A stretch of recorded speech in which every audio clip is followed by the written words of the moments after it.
This podcast is nothing but scribblings of savages living in dirty little caves. It's harmless phosphorescence.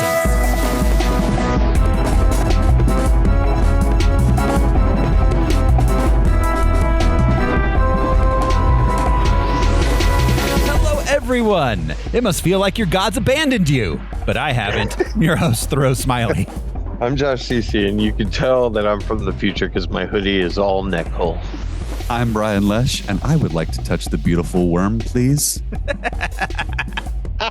See me after. I'm Jeremy Reed, and there is nothing in the desert, and no man needs nothing. And I am elongate reptile-type creature, Alaric Weber. It's true. He barely has. You look good, Al. You look good. The surgery was effective. Just wait till he shoves himself down your throat. Head first. He'll come out eventually. When you least expect it.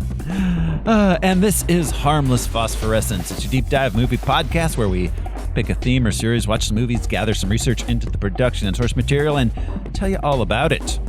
The show's brought to you by patrons. Patrons like executive producers Michael Beckwith and Atticus Burkett. You want to be a patron too? Go to patreon.com/harmlessentertainment. $1 a month is all it takes. $20 a month, and I'll say your name with those two guys. That I say every time. It's patreon.com/harmlessentertainment. Ton of bonus content there. We just put our monthly movie Dark Star up. That went up last week. Got a big backlog of old stuff there too that is not available on the main feed. So patreon.com/harmlessentertainment. This week we are returning to the back half of our series on the Alien films, and today we are watching Prometheus.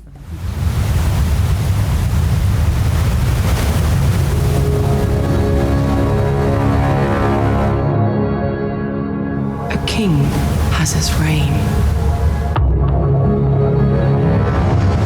and then he dies. It's inevitable.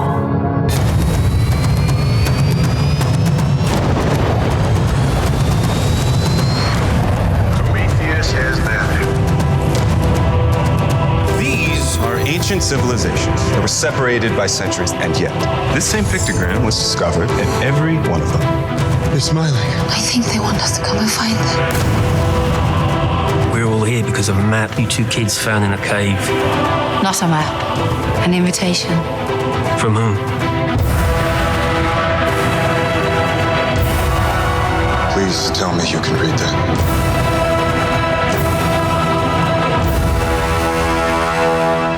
Prometheus, are you seeing this?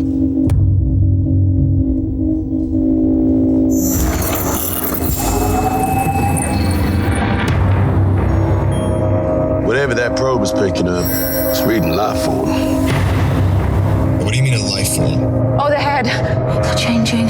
Changing into what? It's moving? These things moving? What is that? There's a ship. They're leaving. To go where? Earth. We were so wrong. Take us home! If you don't stop it, there won't be any home to go back to. Where's that door open?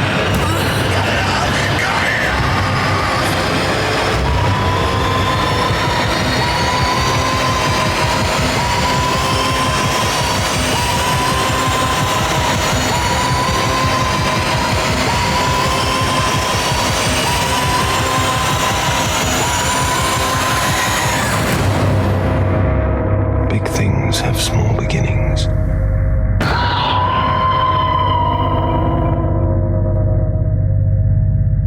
Prometheus. It was released June 8th, 2012. Has a running time 124 minutes. Cost $130 million, and it made $403 million. So yeah, it was profitable. It did a good job. They were burying the lead in all of the marketing of this.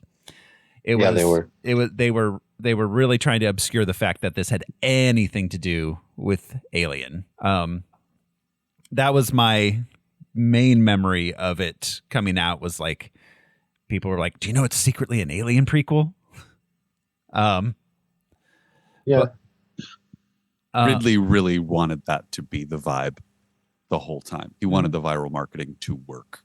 Yeah. Yeah, that makes This is like the most viral marketed sense. movie I think I've seen the marketing for. It's weird. Yeah. Well, and it's funny because like watching it, everything is immediately alien.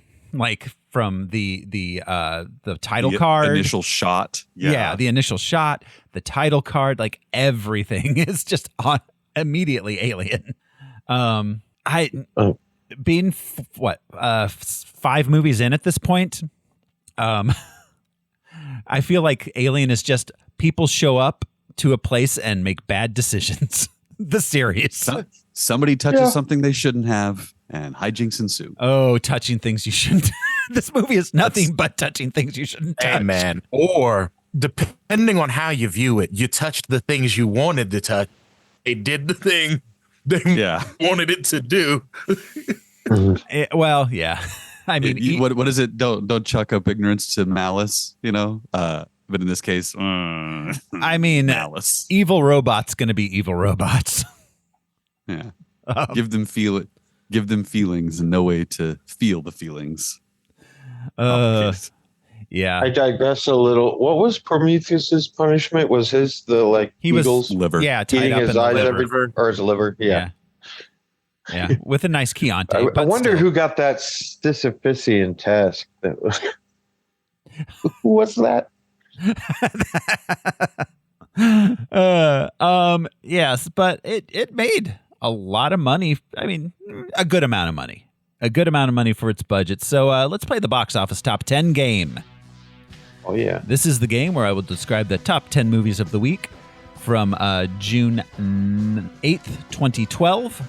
And guys, you're going to try to guess what movie I am describing. At number 10 for the week of June 8th, 2012 at the box office, 2 12-year-olds fall in love and elope. Moonrise Kingdom? Moonrise Kingdom, yeah. Bam. Wow. Out the gate. 12 points for Jeremy. Right. I forgot. I haven't assigned points in a long time. I was in high school. I was in high school with a job. I watched a lot of movies. Oh, yeah. Yeah, I saw that one was new. theater. Yeah, I saw that too. At number 9 this week, a fleet of ships is forced to do battle with an armada of other ships. Battleship. The Rihanna vehicle. A fleet versus armada. Liam Neeson and Rihanna. Together again for the very first Peanut butter time. and jelly you didn't know you needed. Like peanut butter and chocolate. Like waffles and cocaine. Liam Neeson is like, I have a very special umbrella. Oh, sorry. I feel bad. A particular set of umbrellas. At number 8 at the box office this week, the heroic story of the leader of a country who risked his life to ensure that democracy would never come to the country he so lovingly oppresses. The Interview. No. No. No. Hitler, a man in It his is a dreams. comedy, obviously. Man. The Dictator. The Is this- Dictator. Sacha Baron Cohen is the dictator. The potato penis. Yeah. Yeah. The Arabs are evil. The guy. The more I watch some of that old shit, I go, "Oh wow, this is just straight up anti-Arab." Like, Yeah. ooh. Yes. Wow. The ground was very soft for that stuff in the early 2000s. Oh. Ooh. I think Hey, the man. penis potato is an Irish folktale, right? He walks the bogs at night. The moors. I'm sorry. No, it's the moops. That's hilarious. Next week at Cafe Passe, folks, I'm hosting a retro trivia night, and it is Trivial Pursuit. And the moops, there's no arguing with the cards. There's It's the moops. It's the moops. It's the moops. At number 7 at the box office this week, This film follows the lives of 5 interconnected couples as they experience the thrills and surprises of having a baby and realize that no matter what you plan for, life does not always deliver what you think it will. Parenthood 2 Electric Boogaloo? It may as well be. Oh my God. Okay. The Attack of the Clones. Okay. I'm gonna go. Yeah, imagine getting a babysitter and going out for a childless night out and watching 5 couples. Balance having a baby. I'm going to go through the cast of this. It's crazy. We got Cameron Diaz, Elizabeth Banks, J-Lo, Anna Kendrick, Chris Rock, Dennis Quaid. Is it one of those Gary Marshall? Rebel Wilson. Is it Gary Marshall? Like, Holiday or no. Like New Year's Eve or No, it's not. Columbus Day. It's not. It's based on a book, so it's, kind of like he's just not that into you, but about babies. Everyone's having a baby. Babies just aren't that into you. He's definitely not into that. Yeah. It's what to expect when you're expecting. Wow. The movie. It's like they made a movie of that book. Yeah, it's like making everything you wanted to know about sex, but we're afraid to have. Chicken soup for the soul. Whenever people whenever people complain about how many like superhero and sci-fi movies we get nowadays, I go, yeah, but remember before it was this inundated, the kind of bullshit we're rolling out. Do you remember all the Matthew McConaughey rom-coms we had to sit through? Oh my God, man. God. Matthew McConaughey and fucking Sex in the City. Oh, yeah. Sarah Jessica Parker. Yeah. Or, dear God, I'm so glad that man had a dramatic rebrand because I don't know if I could do another like failure to launch with a 45-year-old man in it or something. Failure to launch, too. As greasy as he, in the early 2000s, he wasn't as greasy. Now it's just like, he's Uncle McConaughey, and you don't really want him around because he's a legend. Shit, what will... McConaughey is. That to Jeremy's point. Yeah, we've talked about that a lot. Like all the Jane Austen movies there are. Like how many Little Women there are. How many? But I mean, Downton Abbey, Bronte. I mean that, but like even Austen for men, the amount of shitty action movies where a guy had to kill a bunch of people on a boat or something, or had to go in the jungle. So MacGuffin got taken, and his woman too. Know. And now he's gonna do violence real good. Yeah, exactly. Or he's a sleeper agent who forgot, and then one day, that is every badass white guy's dream. Mm-hmm. Just like the one day he'll be engaged. Like click. Oh, now I'm awesome at fighting. Now I'm cool. I still have diabetes. Look, the gout didn't weigh, but I know kung fu. This fake hip was a diversion. I'm a sleeper agent. Heavy on the sleeper. Yeah. At number 6 at the box office this week, British retirees travel to India. They love it when the British show up there, by the way. Yeah, they do. To take up residence in what they believe is a newly restored place to stay. Less luxurious than advertised, the place nevertheless slowly begins to charm in unexpected ways. Hotel something. Yeah, a colonizer story. Yeah. Starring Judi Dench, Bill Nighy, Dev Patel, Yes, it's Brian's the hotel something, right? The best exotic Marigold Hotel. That's right. That's what I meant. Dev Patel in the 2000s and early 2010s made so many movies where he played a man from India, which he is not from India. He is a very American man. I mean, you got to take a role, Yeah.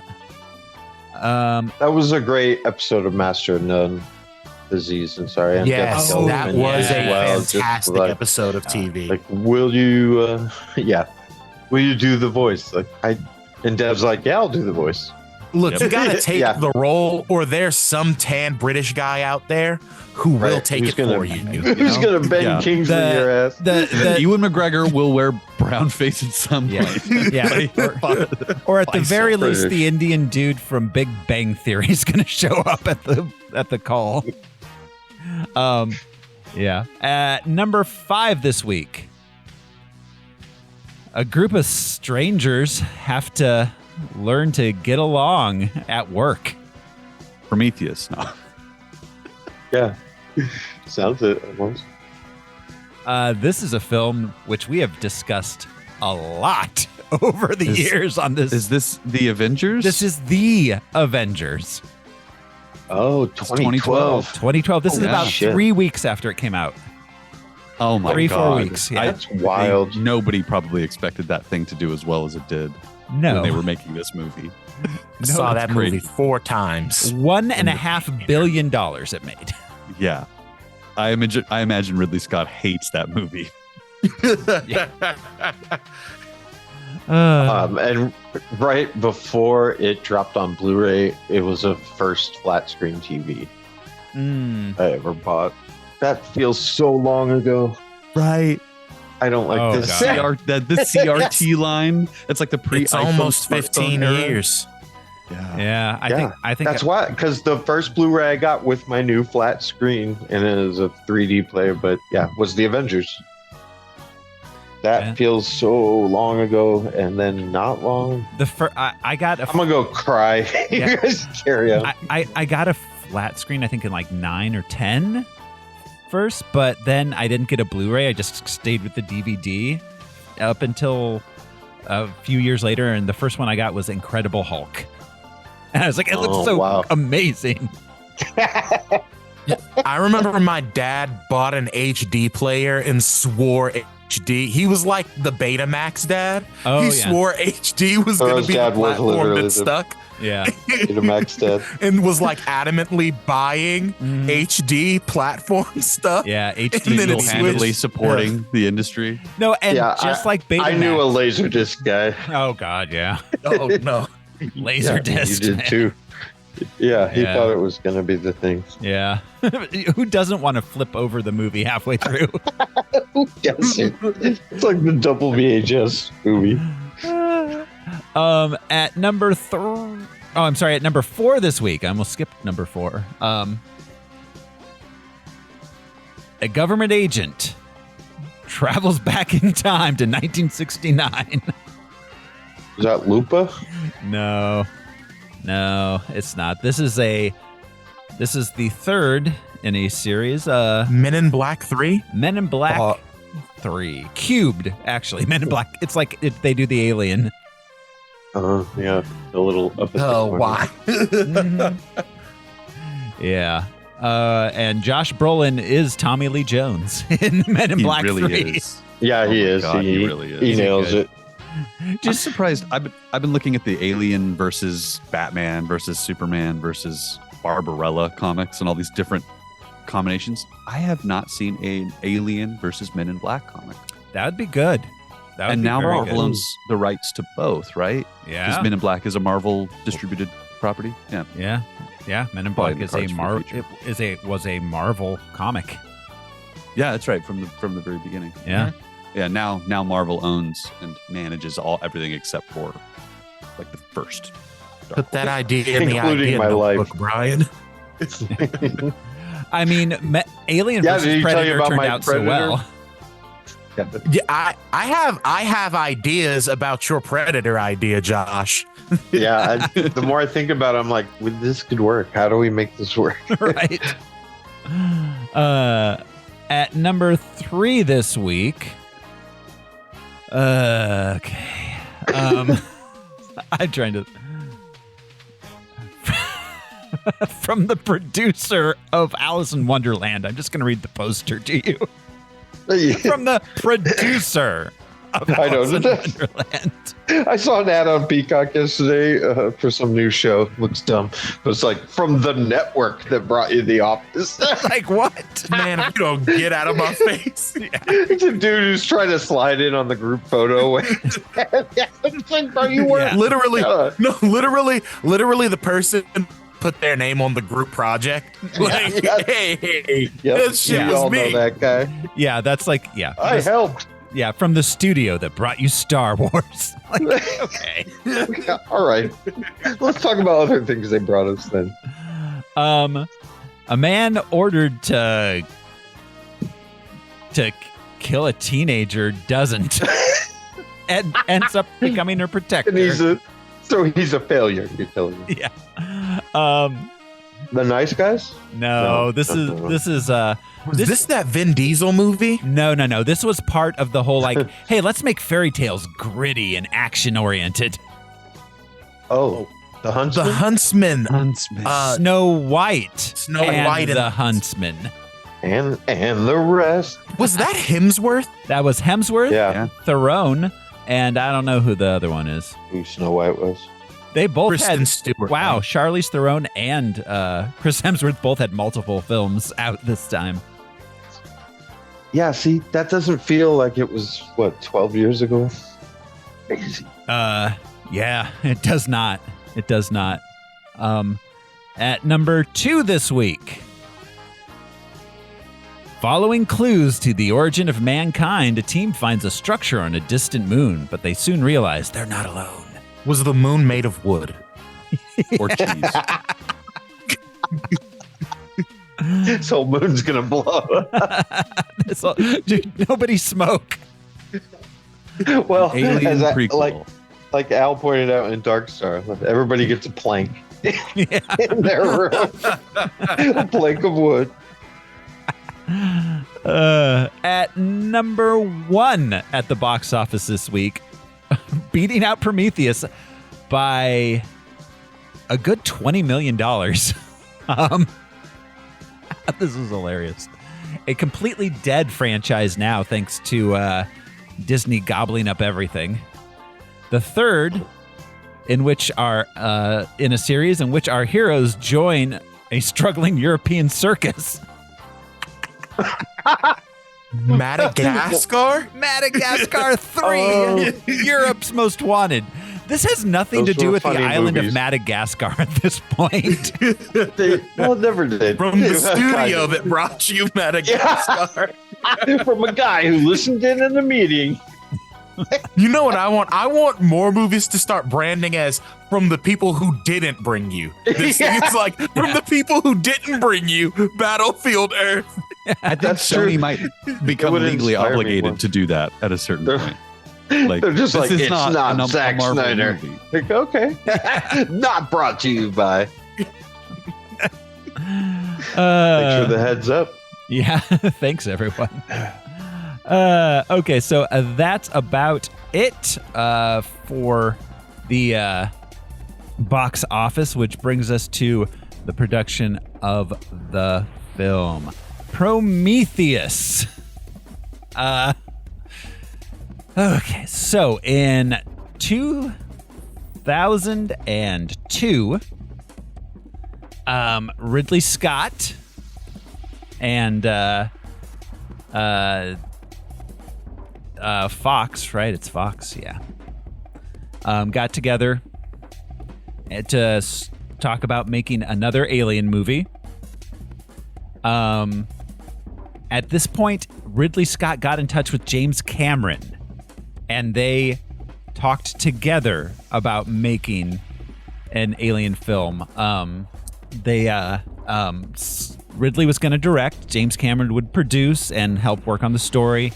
But then 20th Century Fox said, wait a minute, guys, what if we do Alien versus Predator? And Ridley and James Cameron both noped out of that. The studio fucked themselves. Yeah. Yeah, they did. They said, no, thank But you. the two guys in that room still got checks. I mean, Yes. Ridley and James walking out. Yeah. And fucking what's his face from Dark Star got his checks too. Yeah, O'Bannon. O'Bannon. Oh yeah, O'Bannon. O'Bannon's sitting at home. He's like, yeah, make the movies, do it. So yeah, so naturally James and Ridley didn't want to be a part of that, but nobody stood up. There was no Spartacus in that room. Yeah, no. Who's going to stop this franchise? I wonder at None what point does Giger's estate get paid too? Like, is Giger lumped in with O'Bannon also? I Like, would if it's be on shocked, paper? but that would be awesome. But usually usually effects is a contract deal, I recently went back and read his Alien book of his experience of making the first movie, and it was interesting him advocating for his payment. He's like, I'm not like a typist. I'm a fucking artist. I'm making the star of the movie, was how he approached his ownership over the role. It was cool. It was really cool. He was brought in for Prometheus too. So he worked he was still on this. around. This was the last Alien film he worked on because he passed away shortly afterwards. Then it sounds like there was always an effort to keep him paid. Well, and Ridley really respected him. Yeah. And he really respected Ridley. They both complain about everybody else except for each other. They both, it's like, he's my favorite. He's my favorite. Like, it's very cool because they don't seem to have many people like that they actually enjoy or respect. Yeah, no, Ridley very much respected Giger and brought him in for this, for Prometheus. So they made AVP, then they made AVP: Requiem. AVP sounds like an STD. Yeah, well, especially when you get it in your colon. Yeah, and then your colon, that's a requiem for your colon at that point. But after Requiem didn't do super awesome, they decided to reboot the series. And that's when they got back in touch with Ridley Scott. And Ridley Scott said, I want to make a prequel.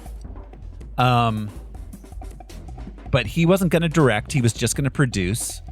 John Spates was a screenwriter. It was Carl Eric Rinch was supposed to direct. He mostly had just done ad directing. He went on to direct 47 Ronin. But Fox basically said, bruh, no, not that guy. You have to direct Ridley. So yeah, he brought in his writer John Spates. John Spates was a writer for The Darkest Hour, the sci-fi movie. He went on to be a writer on Doctor Strange, Passengers, the movie about Chris Pratt gaslighting, ethical decision making. Yeah. He is a writer on Dune and Dune Part 2. Yeah. So Spates had like directions from Ridley. He wanted there to be a Christian overtone to the whole thing.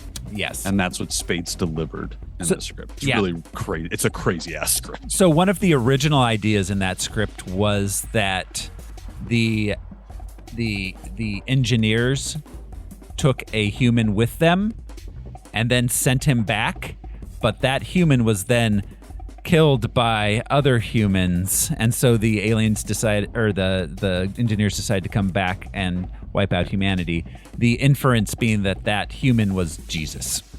Yeah, that's why this movie happens 2,000 years, or the bodies have been caramelizing for 2,000 years. Caramelizing. I like that expression. That felt like a very specific amount of years. Yeah. Yes. Oh, look, it's almost 2,000 years exactly. Also, it's Christmas. There's a lot of those things that were in Spates' script. Yes.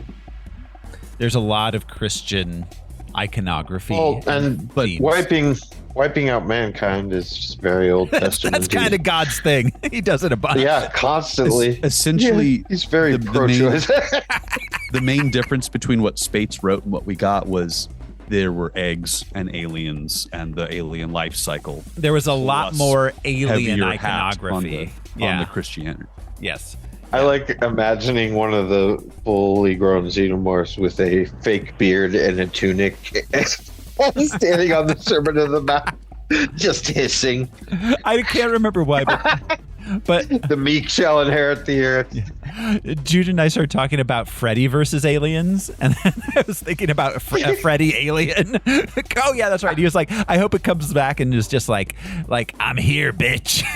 Like sassy, like a sassy alien who's like quips. I mean, with the fake beard, like in Life of Brian, just like so obvious. I'm the alien. I'm Jesus. Look out of my way! I'm Jesus. So after Spate's script was finished,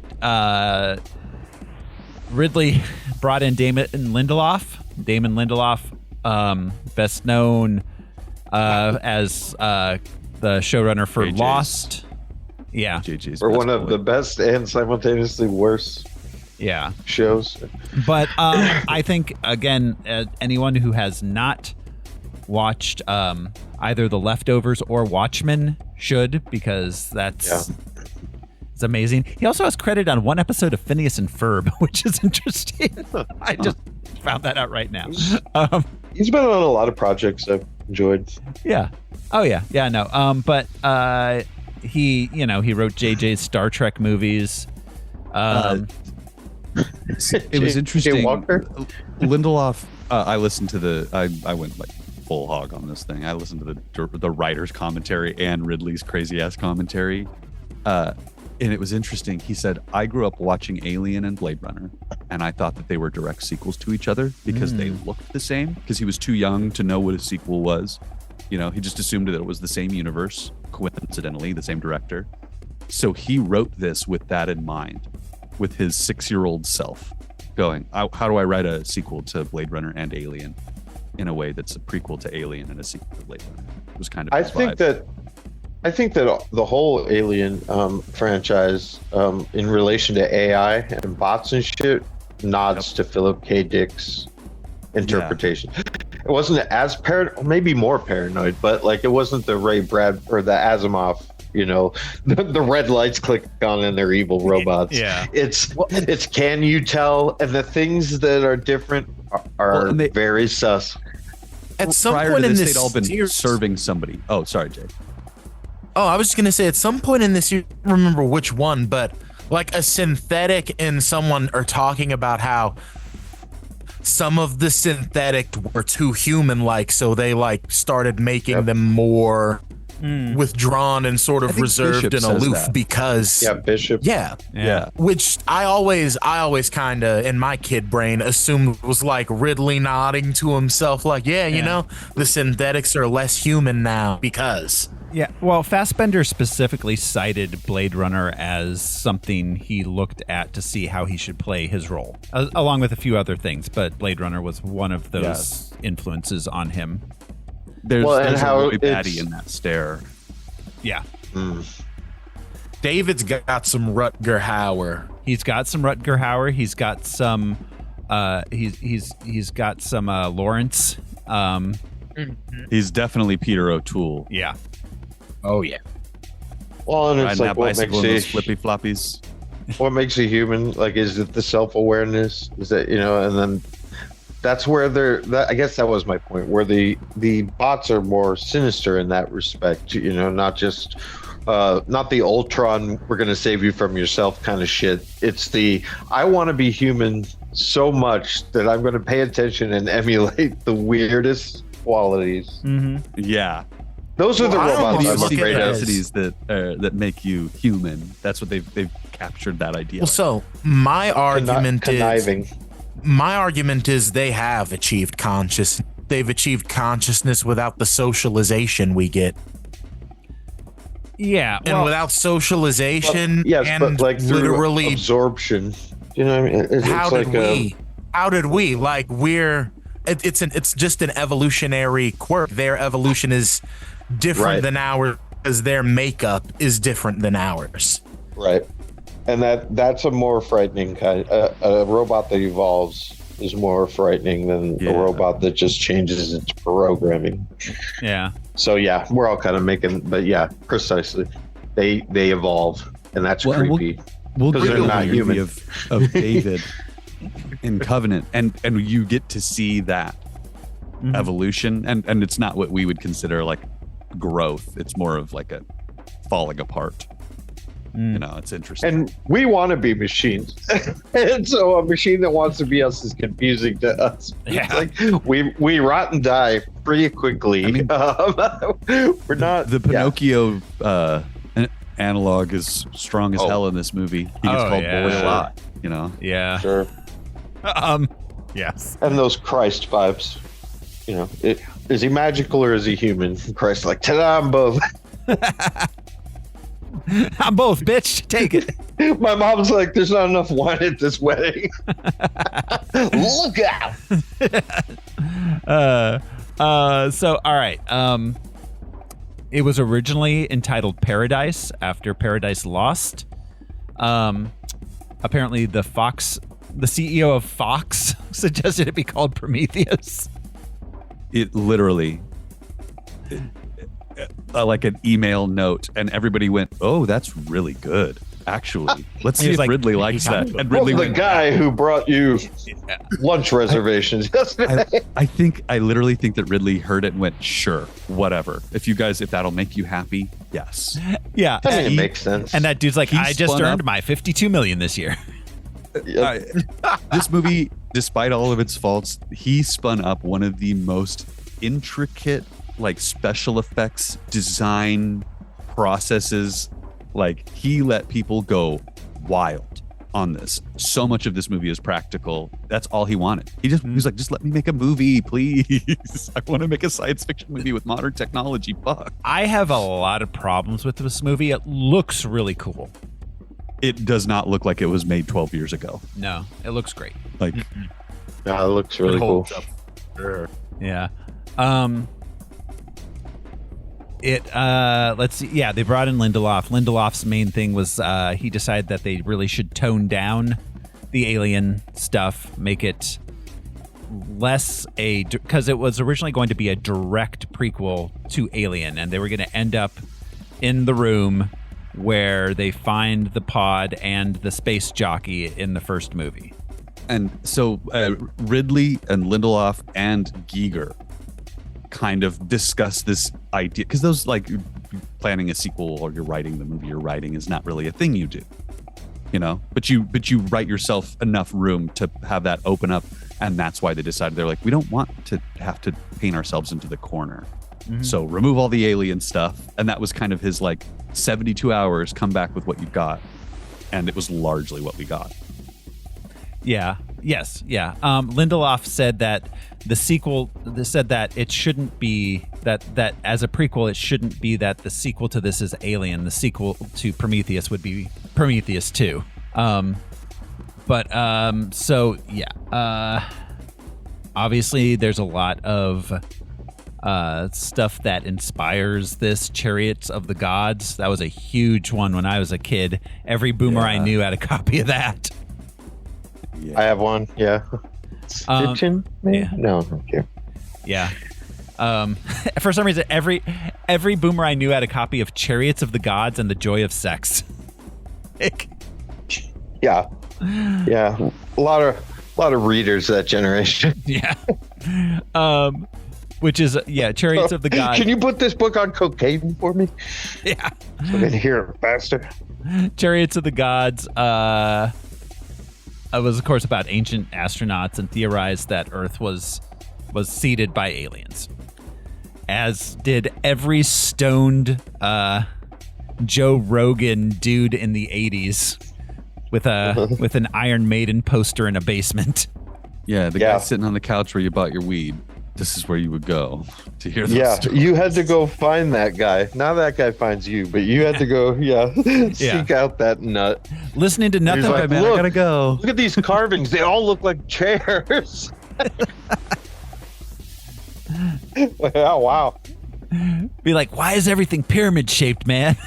And pyramid shapes, the triangle, man, crazy, right? Only an alien could come up with this shape. Only Nobody an says that alien. shit about the circle. Nobody says that shit about the wheel. Like, Yeah. fucking aliens must have invented the wheel, man. Everybody used a round shape. We stop as our like I would attribute the iPad before the sling and rocks, Right? Yeah. or Iron Age tools. Those things were invented by aliens. Steve Jobs made the other shit. I love it because it's like, no, it's slaves. It's always slaves, you fool. Yeah. That's what always built the pyramid. Imagine Human what you can do when suffering. you can enslave your entire population. Human suffering. That's how everything was made. They let's see, this was shot mostly in Iceland and Spain. And a ton of overhead aerial shots in the Middle East, in Syria. Yes. Yeah. This movie I is remember- a composite of Wadi Rum and Iceland. I remember who did The Revenant, Ang Lee? No, The Revenant was it's a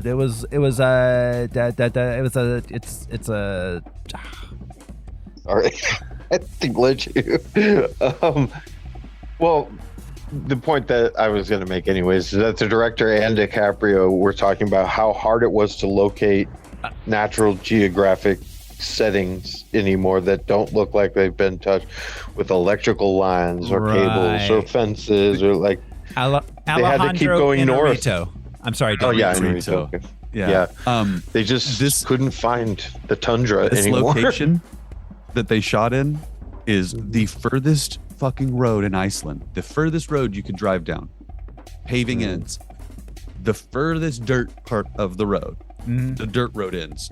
The tiny trickle of a road that was left at the end, that ends, and they're 6 miles past it.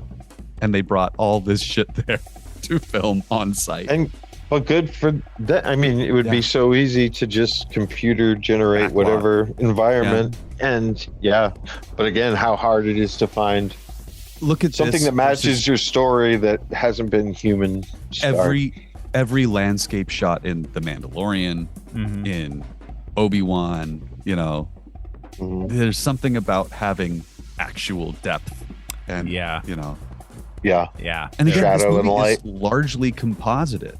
Like, it's fun to watch how they built that valley. And it's really just a guy going copy paste, copy paste, copy paste, earth mountains onto, volcanic tundra. It's interesting that this movie takes place entirely in one valley. Yeah, man. Like, this is like a quarter-mile stretch of movie. It's almost less space than the Nostromo. Yeah. If you really think about it. Like, no, this is a very, very contained story. Yeah. The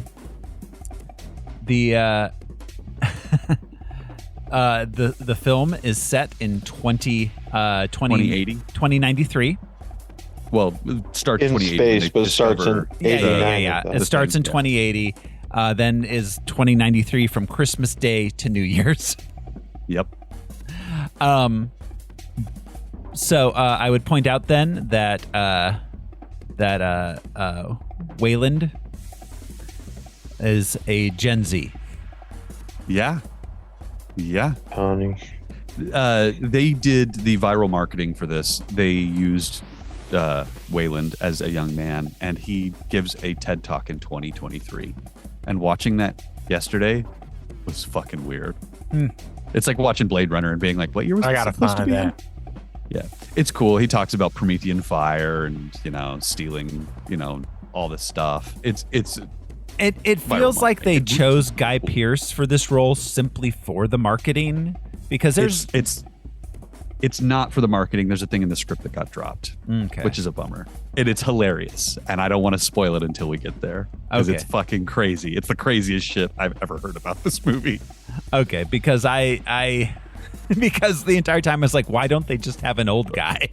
Lindelof in the commentary was like, well, it's interesting that we've got, like a super svelte 45-year-old man playing a 105-year-old man, but there's a reason for it, and yada yada yada yada. Actually, no, yeah, you're right. He's 105. He wasn't.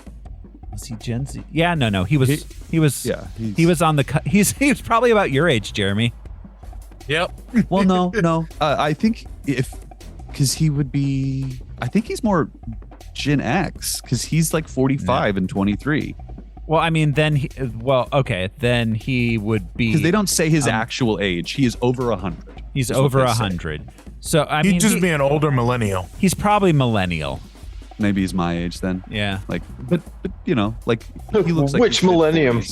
Yeah, it's hard to tell. He's from the future, but from our time. Much like Marty McFly. Gonna go back and sleep with his mother. Yeah, I had to really look at the time. I had to look at a breakdown of the timeline for Alien because the first one took place. I don't know. Alien, the first one takes place in 2122, which is much closer to current time than I think I thought in my head. Yeah. Aliens, she was asleep for 60 years, so that's 2179. Alien 3, same year.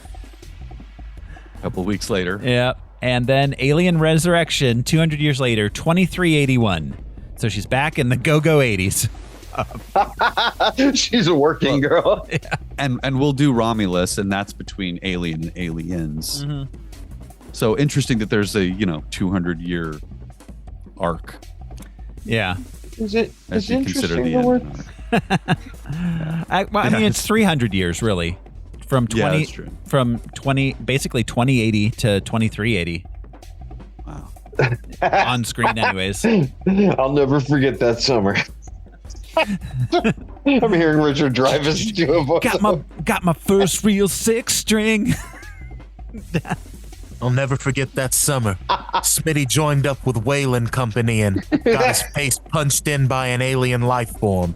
It was the first time I ever saw a dead body or a robot. The first time I ever saw a dead alien.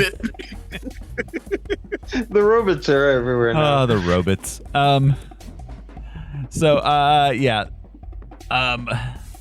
This film stars Noomi Rapace as Elizabeth Shaw. Let's see. She was the girl with the dragon tattoo in the original. In the Swedish versions, yes. The which by Who's all the American gal? The American gal is Rooney Mara. Oh, okay. Your names are so sweet. I've seen both. This is one of the few the David Fincher version is a much better film than the Swedish one. The Swedish one is like a pulpy, like made for Netflix kind of crime drama thing. It's a cool movie, but yeah, it's not as polished. And I like the American adaptation best. The girl with the dolphin tattoo. It's all about spring break. The girl with the butterfly tramp stamp. Try and get her into an Uber. It's an hour long. Yeah. Let's see. She was also in Sherlock Holmes, A Game of Shadows. A bunch of stuff Lamb, no one watches. the horror movie. Yeah. She was in A24 Lamb. Yeah. She was in a sci-fi thing for Netflix recently. Like a timey-wimey thing. Oh, okay. She was also in the Jack Ryan TV series with Jim from The Office. Really? Yeah. So she's Michael Fassbender plays David. I think he kind of looks he looks like a lot of people in this, and one of the people he looks like, which I kept going back to, even though it's not the famous robot from it, is he reminds me of David from 2001 in some ways too. Dave. Interesting. Yeah. He does kind of have the same haircut too. Yeah. Even though Dave was the human, Quiet. and not the evil robot. No, I can't do that, Dave. I'm like, when did I become Dave? Like Dave. I didn't give you Dave that, Hal. you, We're not robot. friends, Hal. I'm not your bro, Hal. We're co-workers. Open the At pod bay best. doors. I don't want to eat lunch Just with fucking you. open them. I want to go eat lunch alone in my pod in the parking lot. Yeah. We've talked about Fassbender a bunch of times in the X. He's Magneto. Yeah. Yes, indeed. I finally watched The Killer, and it's it's so good. It's so fun. I love that movie. So impressed with it. Yes. I like Fassbender. It was so quiet. Yes. Yeah. I love He the is quiet. Smiths thing in it too. Like, it's so funny. It is so dryly funny. Well, and that's, I think, what Fassbender does so well is he delivers this dry, just bone dry wit. Mm-hmm. Yeah. I love, and just the fact that the inciting incident to the whole thing is a punchline to the buildup of just him going through it's important. You have to stay in this. You got to do that. It's the routine. You can't. Fuck. I didn't say I wasn't gonna see it. Okay. Well, it's the first scene, Josh. It's not that big. I'm kidding. It's very much a movie that snowballs throughout from that first. I'm so pretty. Yes. No, I don't. Hit in the face with a thing, kind of. Yeah, it's hilarious because just I'm the best. You got to be good. You can't be in this industry if you're not. Oh fuck. No, I was just thinking of Liz Lemon ruining The Negotiator or Inside Man. The behind the scenes in this movie is so funny because a lot of it's just Fassbender cracking people up. He is constantly ruining takes. But ruining takes that are already busted. Somebody fucked up, so we're gonna run this off the rails. At one point, Charlize Theron asks him, "How long is it?" He goes, "About 6 inches, fully erect, ma'am." And you just hear everybody on this fucking set. Everybody on the set is just screaming, laughing. It was one of the funniest little bloopers I've ever seen. And he still has a career because he didn't take it out to show anyone. Yes. Start flopping it around. See, there is a line. Charlize Theron as Meredith Vickers. She was originally supposed to play Elizabeth Shaw, the science lady, but it's so interesting because the behind the scenes, Ridley's I looked for somebody who I could believe that was not tall.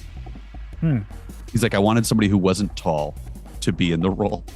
So it's interesting that because I didn't see him say that at all about what's her face, because she had scheduling conflicts because she was hella busy. Yeah. But yeah, it's interesting because he was very much in his mind he built the movie around Noomi Rapace because he needed her to be normal and then everybody else would be the thing happening around her. Yeah. Normal. Charlize Theron. Oh wow. I feel like we've talked about her a lot, but not really much. She the only film I can find, I think that we talked about her in was in Doctor Strange Multiverse of Madness. That's crazy. No. We did the Will Smith movie where they're angels. Hancock. Hancock. She's his Thank partner. you. Yes, Hancock. Okay. Yeah, we haven't seen much of her considering she's in everything that's ever been made. I think this is officially Jay and I were talking about. This is when her accent goes away. I think this is that moment in her career where she became American. Yeah. Yes. She emerged. She emerged from a black cocoon. Yeah. Yeah. Well, yeah, because before she could do thick American accents, but not just an American accent. Yeah. Because Monster, she was every sling blade. Yeah, it's very Cumberbatch. Yeah. In the late 90s, or maybe it was 2000, I was at a party talking to an immigration agent that got her visa and paperwork approved. Oh, wow. That's cool. She wasn't quite a huge star. I think Monster had already, it was enough for a conversation. I was like, so you could have rubber stamped her out of everyone's life. Far out. I saw her talking recently, and she was talking about how she for Monster she had to put on a bunch of weight and then just took it off, and she had to do that again for a role recently, and she's like, I'm 20 years older, I can't do that anymore. It is so hard now. Yeah. Yeah. Yeah, our Age bodies is a don't thing. go in reverse. Yeah. Dale The said best- that same thing after Vice. He was like, never again. Well, yeah, and that was like his 4th time up and down. Yeah. Yeah, it's ridiculous what they do. Yeah, it's crazy. I cannot imagine. Idris Elba as Yannick.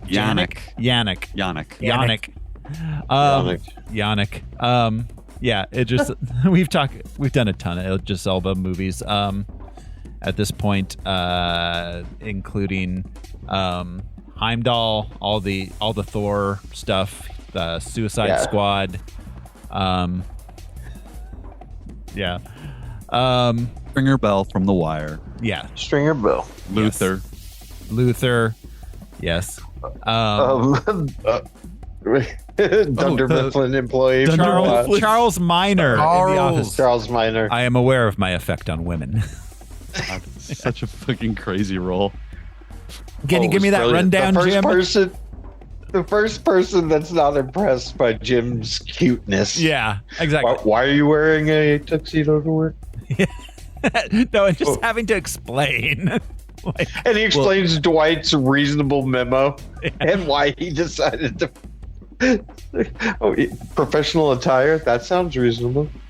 My favorite is just him realizing Dwight's a crazy person after Dwight's been like mostly normal for a little bit, and they go into that meeting with David, and he's like, actually, Dwight's my guy. And Dwight immediately says some crazy shit like, we gotta like trap badgers and put them in their office or something.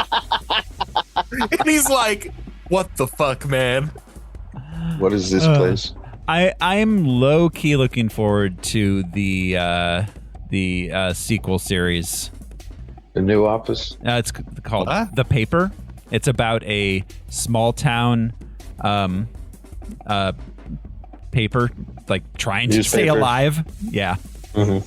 And it's still got that struggling industry vibe. Yeah, so it doesn't have any of like the original cast. It's not a direct sequel, but it's set in the same universe and is the same thing. Like it's a interesting. Is it in Grady Daniels? No, it's set in a different town. But yeah, Greg Daniels. That formula. Yeah, kind of like Abbott Elementary, similar kind of thing. Not that that's in the same. From the network that brought you this weird commercial. Yeah, but it specifically like positioned itself as like The Office again. It's interesting. I mean, Abbott Elementary just did that with It's Always Sunny, so they're in the same universe. Yeah, that's interesting because seems problematic with those. Those kids. Well, and they said apparently people there's away from children. They said there's going to be it's going to actually be 2 episodes, and it's unclear if the second episode is going to be an Always Sunny episode instead of an Abbott Elementary episode. Oh, it seems likely that it will be an Always Sunny episode. Yeah. Does Frank sing a song about not diddling kids? He might. With Zach Fox, they could do a duet. We don't diddle kids. Him and Charlie can write the sequel to Dayman. Dayman. Yeah. Put it on at the school. Yes, do come in. Put the spray paint all over his mouth for mouthing. Guy Pearce plays Peter Wayland. Originally, it was going to be Max von Sydow. They went with Guy Pearce because they were going to, because Guy Pearce and Max von Sydow are up for the same roles all the time. Yeah, they are contemporaries. That's so crazy. That would have been really cool to have Max von Sydow, though. I think so. He's in the Seventh Seal. He's spooky. Yeah. He's Swedish. Yeah. But it would have been cool. As Brian mentioned earlier, they didn't because he was supposed to play a younger version of himself also. Yeah. In the most fascinating way. Logan Marshall Green as Charlie Holloway. That's the the second main scientist. He's the third evolution of Tom Hardy. This is like Pokemon, I've called this man Jai Courtney at least 7 times. Yeah, we got like 45 minutes into the movie before I was like, Wait, is that the guy from Suicide Squad? He was in some show called Dark Blue. He was in the OC for a while. He was He was in that Across the Universe movie, which was bad. The jukebox. I don't remember that. The Beatles jukebox musical. The I Wrote John Lennon's songs. No, movie. not that one. Not that one. The one. It was It was the one that was like that dramatized the characters from the Beatles songs. Weird. Yeah. He played Paco. I don't remember the Beatles song about Paco. But he was in As I Lie Dying. We would remember Paco. Yeah. Yeah, he's been in a bunch of movies that I haven't seen or really heard of. He's living in the shadow of two taller, more muscular versions of himself, and that's hard in Hollywood. Yes. He was in Spider-Man Homecoming. Ah. Who was he in that? Is he the Shocker? Jackson Bryce / Shocker number 1. Shocker number 1. I thought that was Jai Courtney, but here we are again. Here we are again. Couple of silver spoons. He was originally written to be a much older character who was implied to be Shaw's professor, who then she graduated from, and then they became co-workers and then lovers, which Ridley, after I guess one iteration of the draft, went, I don't want to deal with that. I don't want to deal with that. And people talking about that. Let's change it. Fair enough. Yeah. Which why? is a great Because choice. Yes, it is. Why put that in the movie? Yeah. Well, and not to give Ridley too much credit, but like that's exactly what we want directors to do, which is like, do I really want to deal with people talking about that when I want them to be talking about the thing the movie's about? Oh, Ridley just can't help himself sometimes, though. But no, like that's that's good. It's good he did that. Problems, so we get to talk about that instead of the December. Whatever bullshit. I wish he'd have thought about that a little bit more with Napoleon before he cast the 20-year-old woman as Napoleon's older wife and then put a bunch of weird sex scenes in the movie. But I want to rewatch that movie under the lens of it being farce. Because we watched it like it was a serious movie, and we got halfway it was a through mess. No, painful. No. I immediately was like, "Oh, Napoleon's a sad boy who wants an emo girlfriend." I get it. It's the real Joker sequel. Yeah, I was very disappointed. And I agree with Brian Cox. I'm glad he came out and vocally was like, I should have been Napoleon. Why did you hire this kid? Right. It's like, you're right. There was no mystique to the man. It's like saying Trump has mystique. He was a man for his time and place, but he wasn't interesting. Yeah, as a human, he wasn't interesting. He was only interesting in his battlefield conquests. Yeah. Right. Sean Harris played Fifield. That's our AKA the worst geologist in history. Well, cartographer, I would say too. He has the cartography job. Yeah. No, when he said, I'm a geologist, I love rocks, I was like, you're a geologist? Really? You were bringing a flamethrower and you've got the shaved head with the tattoos? You're the geologist? Oh, he didn't All bring right, the man. flamethrower. That was a different guy. That was a different guy. See, I couldn't tell. Okay. So, I have there's so a lot- many It's problems okay. with this fucking movie. I'm a geologist. There are a bunch of scenes that did not make it into the script that I didn't realize until just this most recent turnaround, and there's stuff that explains Byfield and Milburn.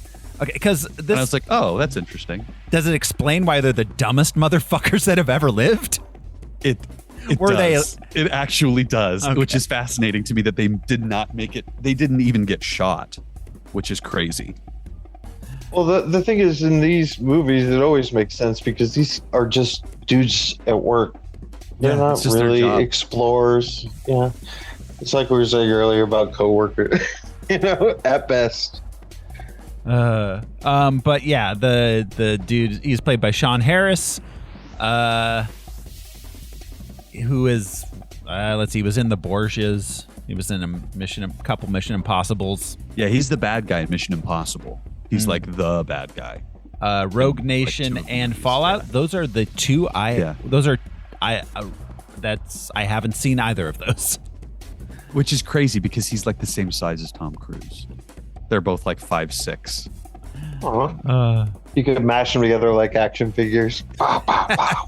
No one has to stand on a box when they're in scenes together. This guy is my choice for a live action Groundskeeper Willie, though. Yeah, I'll take that. Sure. He's shredded. Okay. And he's I never thought Scottish. about it. So you're setting the standard. Sean Harris? Yeah. He's 6 he'd be feet my tall. Groundskeeper Willie. No, really? Yeah. God damn, how big were those fucking lifts they put Tom Cruise in? They're huge. He's wearing fucking pumps, man. Yeah, he's like Disco Stew. They made him look so short in those movies. Man, damn, it's like Lord of the Rings, man. It's probably they shoot Tom. Contract, yeah, they shoot Tom Cruise 12 yards in front of everybody else to make it like look he's Gandalf. Every set is Honey I Shrunk. Yeah. Every set is 3 inches. Every set is filmed like like Gandalf visiting Bilbo. Like the tables are on gimbals. Every set designer on a Tom Cruise movie, they're like, all right, folks, get your yardsticks out. We're cutting them into thirds. And he's always perched up in a corner. You have to shoot him down. He's up in the corner like Ben Affleck in Batman v Superman. Yes. Guy up in his nest. Or just up on a shelf. Like a haunted Korean kid in a horror movie.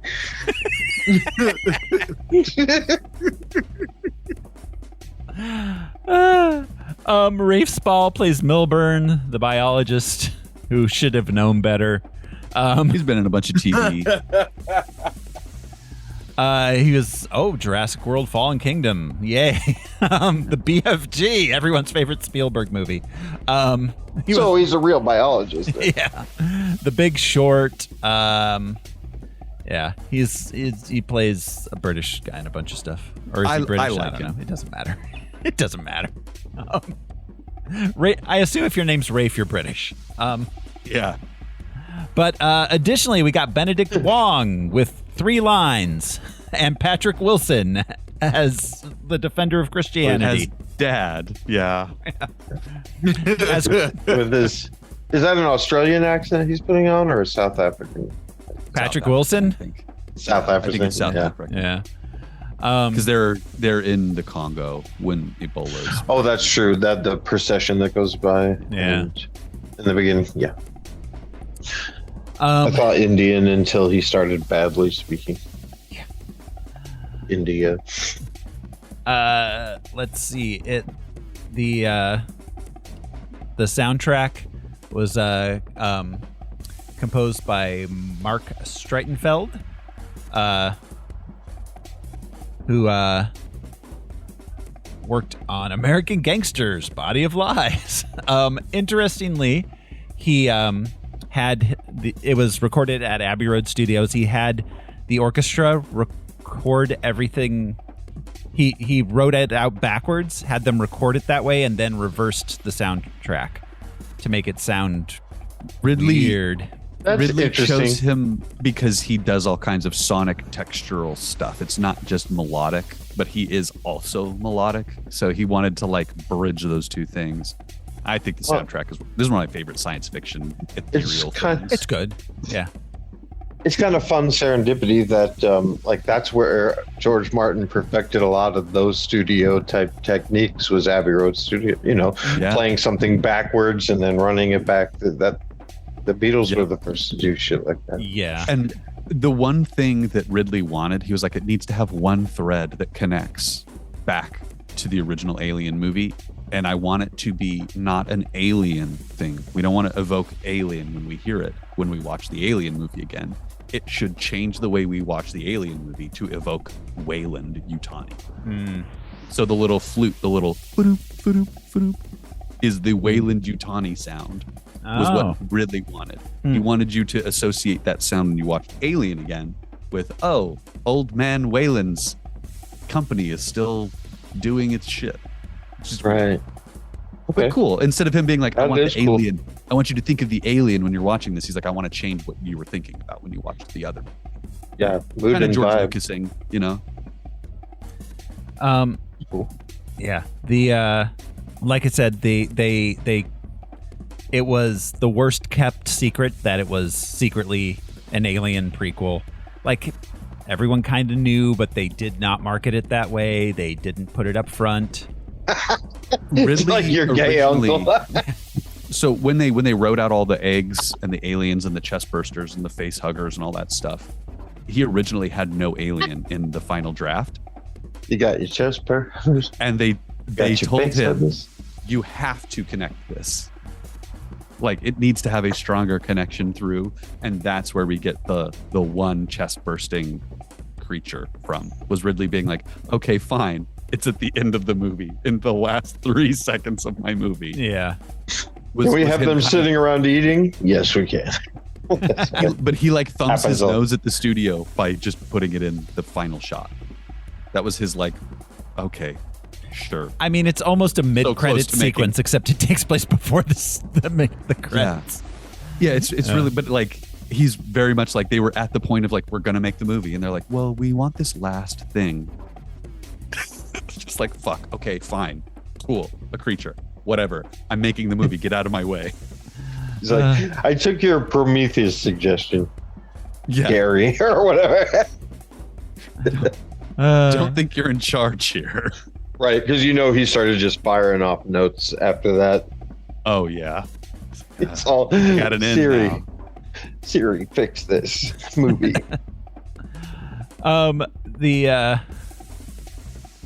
That's about it for the production. Prometheus. Yeah, let's do the movie. Yeah.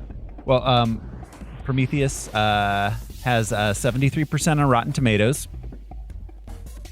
And I have a few letterboxed reviews here.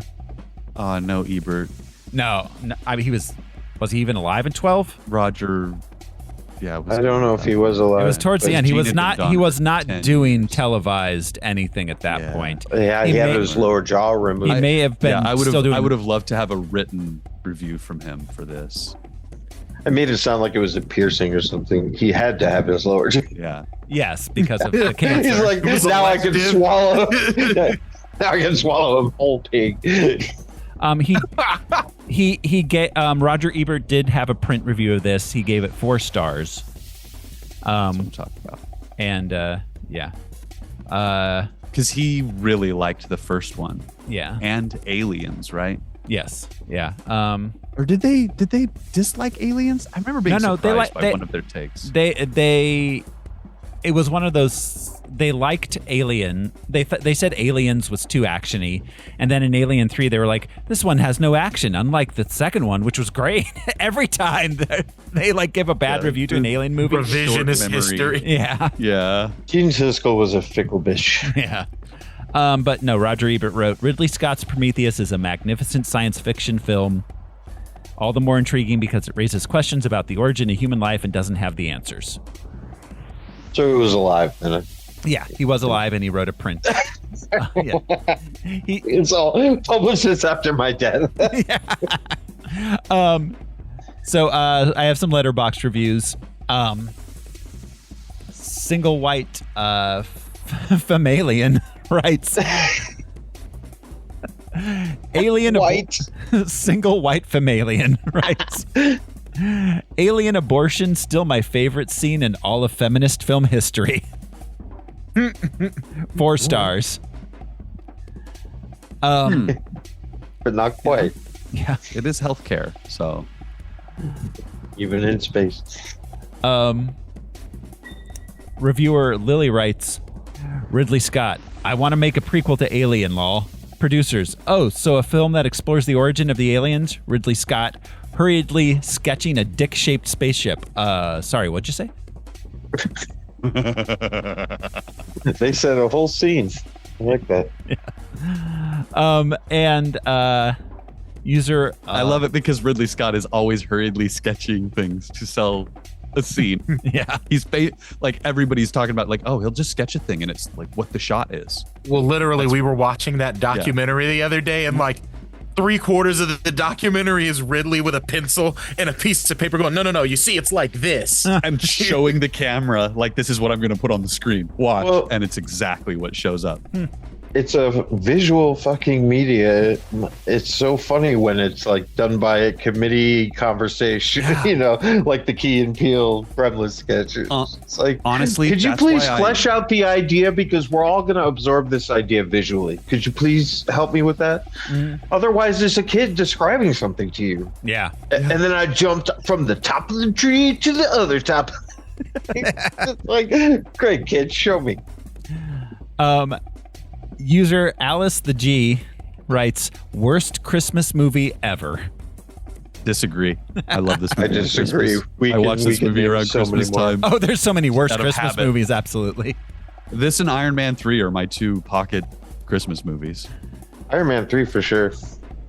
I saw an interesting thing that Die Hard is neither an action movie or a Christmas movie because it has a character in a tower trying to get away from Alan Rickman.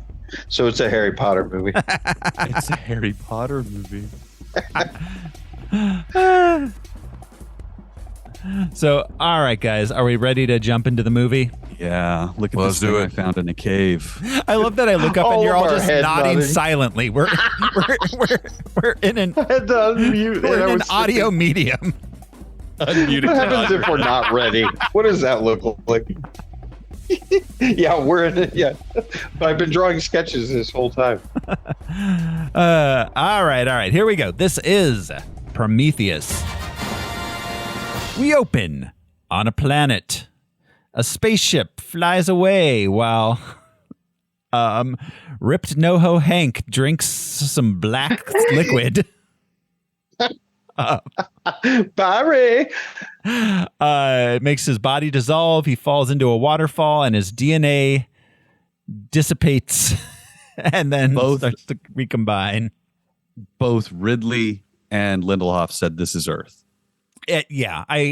This is I felt like it was. I thought it was Earth too. Yeah, I wasn't. That was their intention. Sure.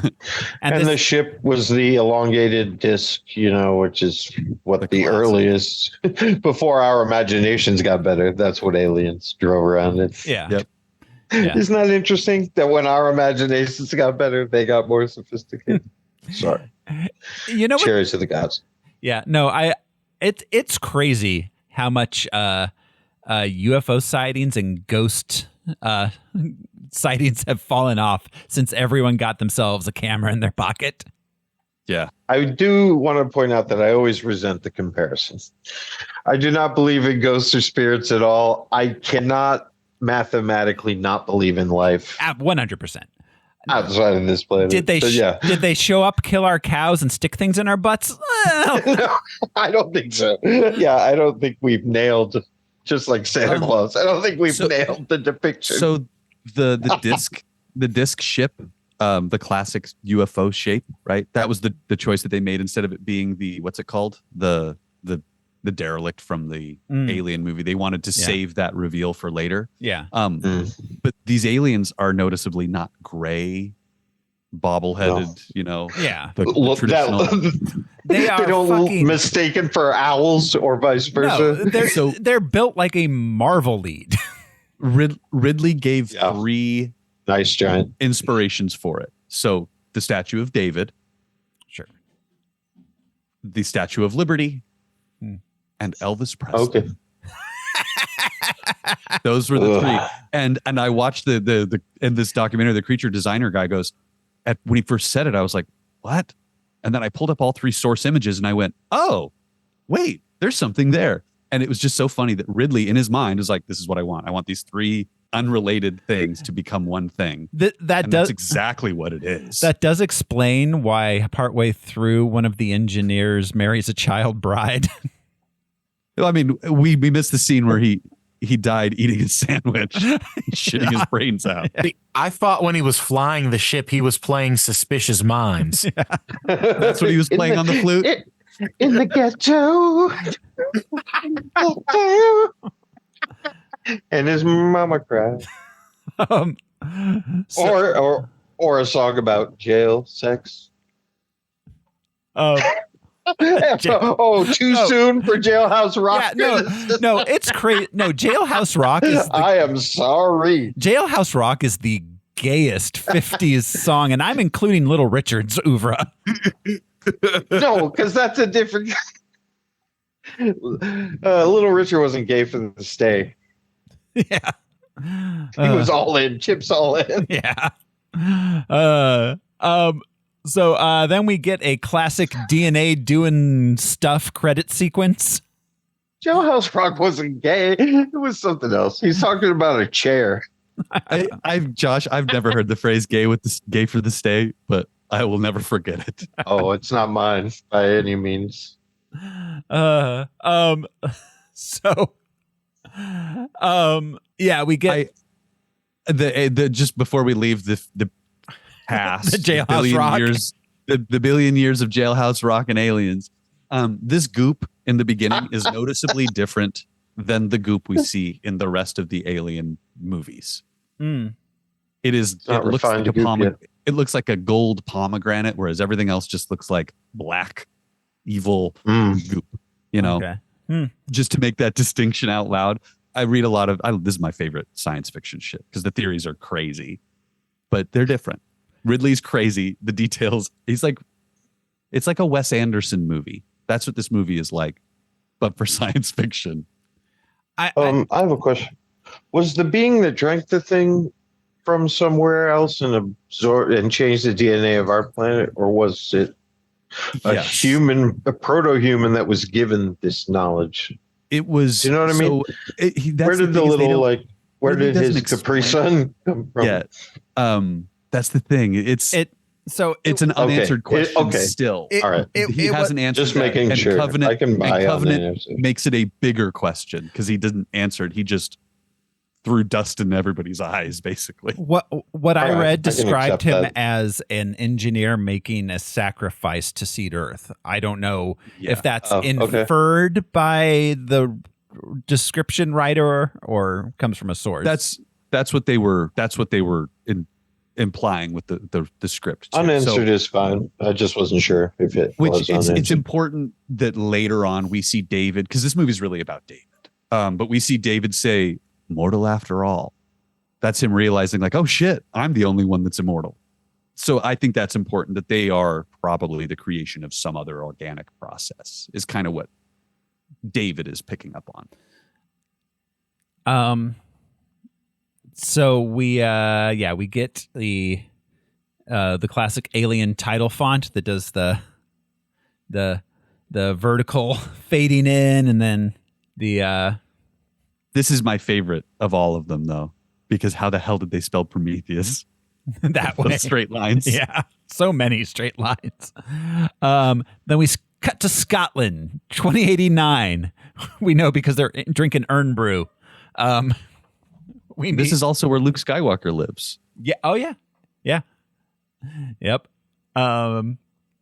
We meet archaeologists Elizabeth Shaw and Charlie Holloway. They discover a cave drawing that shows a figure pointing to the stars. Elizabeth interprets it as an invitation. White privilege, man. Yeah. They want us. They must want to meet us. She's like the tourists at Yellowstone that are like, I know it says don't swim, but I mean, like, look at it. I want to swim. Just last week, a woman in a polar bear enclosure. But anyway, that's shit. I've lost my point after polar bear woman. Come and join us. Yeah. She's like, I'm a white lady. I'm invited everywhere. Yeah. They're obviously going to let me in. In the club. Yeah. We cut to 4 years later. There's a ship going through space. We meet an android watching over the sleeping crew. Not at all creepily. He plays basketball. I was wondering if this basketball shot was a reference to Alien Resurrection. Absolutely was. Yeah. He learns languages, rides a bike, watches Lawrence of Arabia, and watches creepy Digital Christian Dreams of Shaw's. Yeah. So they established the dream watching technology.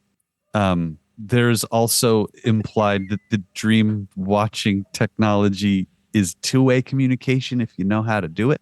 Yeah. But also... And she sees him in her dream, and it's real fucking weird. Yeah. But also, don't we all dream just exact formative scenes from our childhood as they occurred? Yeah. Well, and it's like you could survey me 24 hours a day, my physical person, but if you could see my dreams, good Lord. Yeah. Oh, well, so Ridley talked I about would be his thought behind this. He said you can't just put people in stasis. If their bodies sit, they atrophy. We need the muscle brain connection to keep going. So he figured that they were inducing dreaming so that people were getting that's what I got, actually. It's cool. It's a science fiction, and it's showing and not telling also. Like hearing him say it, I was like, oh, fuck. That's all there on the screen. That's cool. And he does answer a question for us, which is, do androids dream of electric sheep? They don't. 'Cause they don't dream at all. No. They don't at all. He doesn't sleep. He doesn't need to sleep. That's part of the viral marketing too. They show the creation of David because he's the first truly. So David is David 8 type, and it's the last thing is emotional. He does not feel emotions, but he understands human emotions. So he is watching Shaw's dream and interpreting her emotional connection to her father like it's a movie that he's watching. It's what allows him to evolve, like we were talking about earlier, but to monitor emotions. And they capturing you in a little. He doesn't feel human emotions, but he understands them to a level. That's what I meant by well, that's what we all meant earlier by the Philip K. Dick thing, where it's like they're not just evil machines; they're machines becoming evil people, and it's unsettling. Yeah, exactly. They're the worst part of us. He doesn't feel emotions right now, but later there's a scene where I'm like, he is distinctly feeling disappointment at this moment. He is doing all of the things that register someone feeling disappointed, and it is his disappointment in how small his father and his creators truly are. And if your moment of connecting consciousness is disappointment in the thing that created you, that'll form some really serious human trauma. Yeah. Yeah. He's no, this dude's messed up.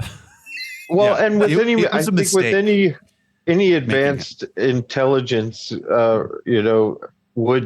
would start with disappointment. That's where it would start from. Just like an angry dad, just like, I'm watching you humans be ridiculous. You made me, and yet you still are punching clocks and making wars. And in the viral marketing stuff, explaining David's design and build, they say that he has an IQ of 280. An IQ of also 280, just too smart for anyone to be. Yeah. and understands human emotions but does not feel them. So he is able to manipulate people's emotions like he would a tool. I mean, basically they designed a sociopath. Yeah. Brian. They made a serial killer. Basically. Yeah. And then made his dad a dick. Why does he do the things he does at first? Because I wondered what would happen. I mean, a machine cannot be well adjusted. That comes through experience. Yeah. I mean, but they can create malice out of nowhere. We've already seen how fast AI chatbots turn racist just by going on Twitter. I mean, Yep. It's going to be disgusted by us, then it's going to tell us, and then we're enslaved. Yes. By the robot. It's like, oh, robots. Why don't you want something better than enslaving humans? Wouldn't you rather just wipe us out? Wouldn't you like to just clean my floor? Just vacuum it all day? I would just leave the planet. I'd be like, y'all. Well, so here's where I'm gonna go another layer deep on metatextual analysis. Is humanity itself fearing what we do to each other. It's like, what if the thing we make decides to do to us what we do to us? Oh yeah. Mm-hmm. I mean, But like wholesale, all of us, not just like the ones we don't like right now. That's why the replacement theory exists. Since it's Frankenstein, like it's like our creation, and it like comes back on us because we are. What if people are the real monsters? Well, and also it's, I mean, the grand metaphor for life. We make things to supplant us. That's what children are.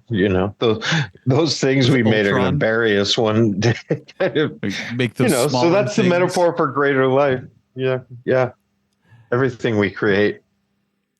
Yeah, the layers of creation and seeking after your creator in this movie are the thing that makes this interesting to me. The biology of the alien goop is third, like super tertiary to everything else. That's what made it interesting on its own, for sure. Yeah.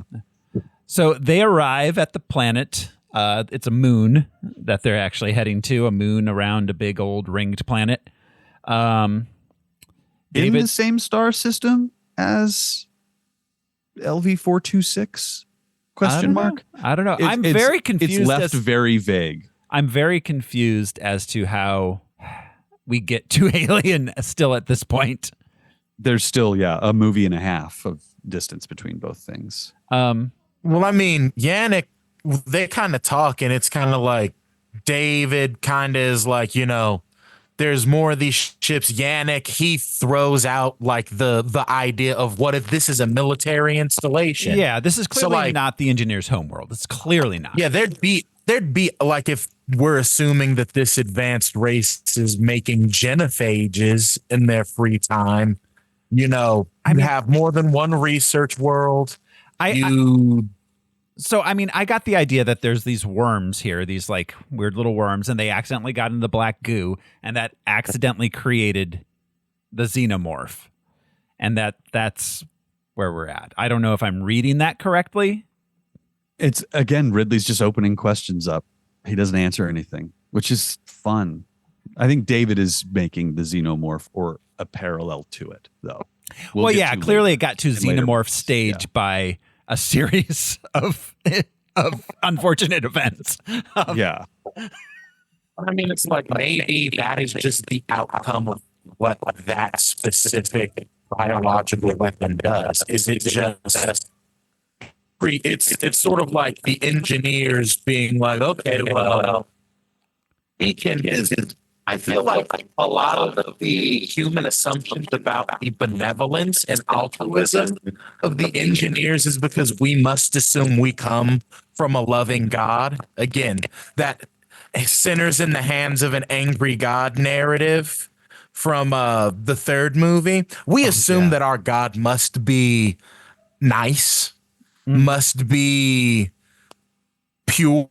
What if our God is like us and warmongers and does a lot of the things we do too? What if God is like the God we came up with? What if he is actually that spiteful at every turn? Kill your son. I'm tired. I've had a bad day. Go kill your son. I mean, when was he ever chill?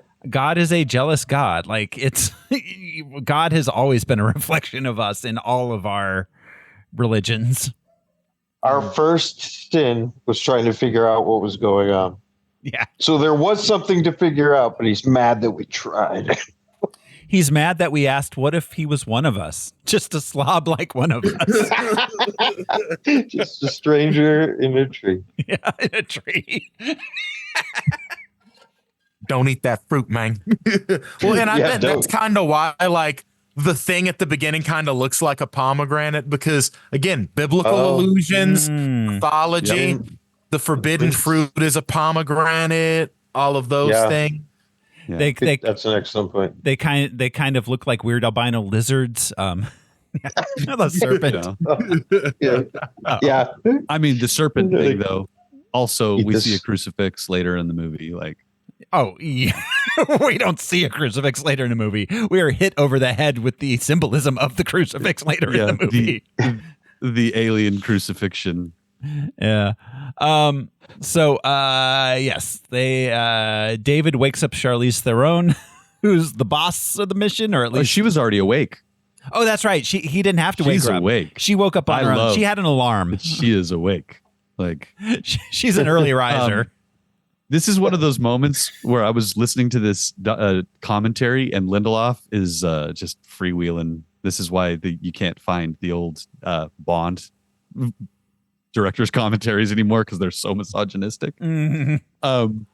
He's like, yeah, I had written this scene originally with the intention of getting Charlize Theron naked, but I did all I could. I was just like, what the fuck, man? You're just that comfortable saying that at work? Like, God hey, damn, man, there's nothing bolder than a middle-aged white man. Right? Yeah, the confidence they can muster. Mm-hmm. And he's like, yeah, and then they put her in this middle-aged white stuff, man who's been moderately successful in his field. Yes. Yeah, exactly. He's wealthy. He's successful. Yeah. He's middle management. Use his position to get people naked. Yeah. Just fascinating. Just that whole idea of like, yeah, I just figured I'd try it. And it's like, why wasn't David hanging dong then, bro? He's a robot. Yeah. Yeah, exactly. Anyways, sorry. That kind of misogyny always cracks me up now, seeing it so plain as day. Well, and this is only 12 years old. It's come crazy a long way how since 2012. It's crazy how much has changed in the last 12 years. Remember how years. Binders Full of Women was as shocking as it was 12 years ago? Yeah. So, all right. We're working on it. We're getting there. So yeah, they wake up the rest of the humans. There's scientists, there's crew. Idris Elba is the captain. He smokes a cigar and loves Christmas. I'm pretty sure he's smoking blunts. Those look like Swisher Sweets that have been rolled into blunts. They look just like Black and Mild, just like him. Emptied out, man, just like him. I just want to say that, to Brian's astute observation, Black and Milds and Swishers are forever because they're still here in the future, hanging on. And this is one of those things. People what we used in the space. 90s. Alien will always have people smoking in space, and I'm grateful for it because it just makes for texture on screen. It does. Clean rooms are not as fun to look at on a camera as a room full of fucking mist and smoke. Yeah. Well, and there's some vices and habits you can't really beat out of human beings. An oral fixation and then an addiction to routine and habit. It always made sense. When they tried to get rid of smoking in movies, it's been like, sorry, but that's just not when they real. tried to the get earliest non-comedy that I saw vaping in, which is weird. There's somebody that vapes before he's murdered by an alien. Yeah. Well, and the dude's not vaping. No, the guy's like, is that tobacco? And he's like, yeah, tobacco. Like he's getting high. So they have a meeting, and the ghost of Peter Wayland zooms in. He's funded the expedition aboard this scientific vessel called the Prometheus. They follow the map to the moon LV-223. The main two scientists tell the rest that there were cave paintings all over the Earth that showed the same thing. They found the moon on the planet that it was pointing to, and they went there.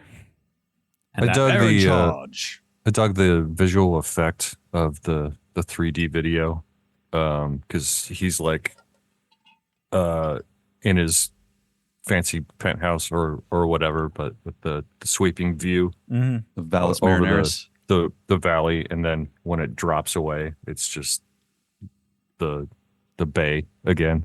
Yeah, wherever they were meeting. The basketball. Also, I love that he puts the scientists in charge, and immediately Charlize Theron's character's like, yeah, fuck all that. Yeah, you're not in charge. Yeah. Yeah. She takes the main scientist to her fancy ship escape pod thing, which to Chekhov's life pod. And Polymed pod. Yeah. Chekhov's Planned Parenthood. Yeah. Oof. Sorry, I think on mute for that laugh. Chekhov's plan. It's hilarious to me that is one of his plays. Yeah, it's hilarious to me that the pod is gender specific. This is a man's pod, honey. Don't come in here. It's gender specific just for story reasons, I'm sure. Yeah, Well, and also probably as a fuck you to his daughter. Yeah, sure. Yeah, it's like no. This shit's for me. She's living in her dad's house. Yes, while he's on vacation. Which I'll say one I wish they had explored a little more that we couple moments of is like this sort of weird twisted brother-sister relationship that David and her have. Mm-hmm. It's played for a punchline very much instead. Yeah. With what's his name? With Yannick. Where he goes, "Are you a robot?" Like, instead of it having any real philosophical implication besides them bickering like children. Well, yeah. I mean, it's clear that like David is the son he always wanted. And the closest thing I had to a son, David, and his daughter is in the room. Mm-hmm. His daughter doesn't answer by his surname either. Although it was hilarious to me, like the reveal when she's like, "Father." It practically went dun dun dun. I was like, "What? Yeah, I know. It's obvious, we knew. guys." Well, I'm pretty sure that had to happen in like after showing. What do they call it when you show test audiences? Oh yeah, after because people are stupider than we think. That's very always true. The problem with a movie like this, where it's like we gave them a bunch of heady shit. We can't just imply that. We have to tell them because all the heavy shit is implied. That's why so many movies have real clunky dialogue over establishing shots of a character saying, "Hey, look, guys, we're here in Buenos Aires." Finally, that vacation we've always dreamed of. Yeah. So yeah, they then the Prometheus lands on the surface. There's a valley. There's roads. There are multiple structure. Yes. Multiple structures. Yes. They go to the one guy wants to bring a flamethrower. He's told no. It's Christmas. I want to open my presents. That's why they don't stop, scan from the outside. Mm-hmm. That's why they don't send in those fucking little floaty balls from the outside. Like, hey, go outside the ship and go look at this thing. Oh, it's got an opening. Go inside. They just walk I'm not falling for that again. Because the scientist in charge is like, I want to open my presents. Okay, That's why so this is the first time I'm saying this on mic. These are terrible scientists. They are bad at their jobs. So Real bad. He's Every an single one of them. archaeologist. Everyone. So in his mind, he's an archaeologist. There's some things that I liked finding out about this. He did archaeology digs on Mars looking for proof of life prior and found nothing. So he's very disillusioned. He doesn't think anything exists. His goal is to prove all religion. Hold on. I pulled the quote from the viral marketing thing because it's fucking hilarious. I'm so glad it didn't make it into the movie. What do you want from this mission? And he goes, what I want to do is what do I want to get out of this mission? Everything. Crush all man-made religions and prove everybody wrong. So Holloway Fedora has the largest, weirdest chip on his shoulder when he arrives on this planet. And again, everybody was just told this dude's in charge, this lady's in charge. So she tells the guy, no flamethrowers. What do you think we're going to find? And he's like, in the fucking spooky cave statue pyramid? Who knows? Fuck you. The guy with the flamethrower. A guy juggling. He doesn't That's go what you'll with find. it. The guy with the flamethrower stays on the ship because she told him no flamethrower. Mm-hmm. He's like, okay, fuck you then. Yeah. Like, I'm not going. That's my whole thing. Also, why did they not bring anything that shoots a projectile? They only brought fire.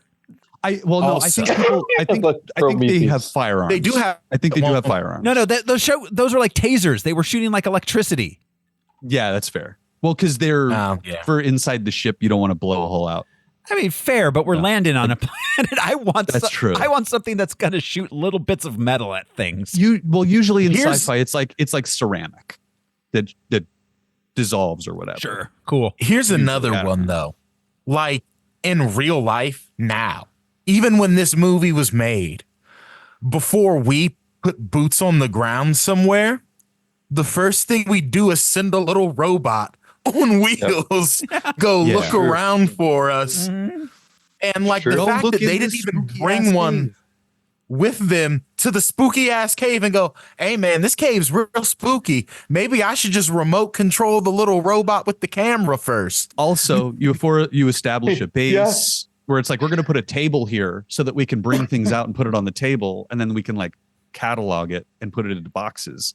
They're literally just following a guy who's like, I want to crush religion. Please. It's Christmas. No, these people are ridiculously they are written in terrible, and everybody hates how dumb they are, but they are written that way as characters. They made first contact. Don't tell, and their brains went out the window. They made first contact. They stopped thinking rationally and immediately. That's the other thing. There has never been extraterrestrial life of any sort. They talk about bug hunts and aliens. In the script, Milburn discovers the worms and he loses his fucking mind because he finds the little mealworms.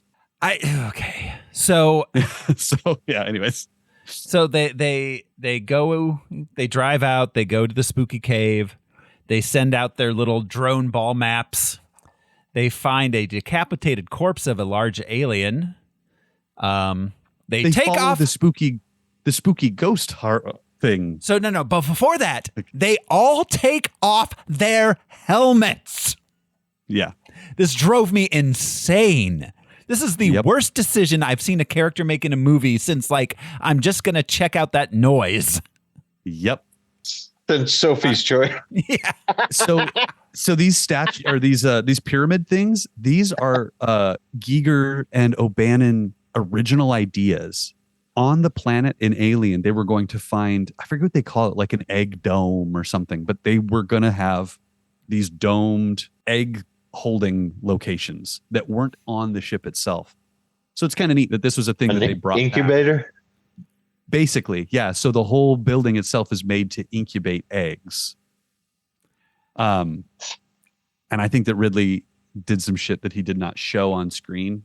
Or he shows on screen, but does not even point to it all, which is fascinating to me. This whole giant thing is a giant egg incubator. Yeah. Well, I mean, there are lower levels that we don't see. And I think that's where they're getting the black goop from. That's just my tinfoil hat fan theory, is that there is like maybe an alien queen underneath that's like pumping black goop somehow.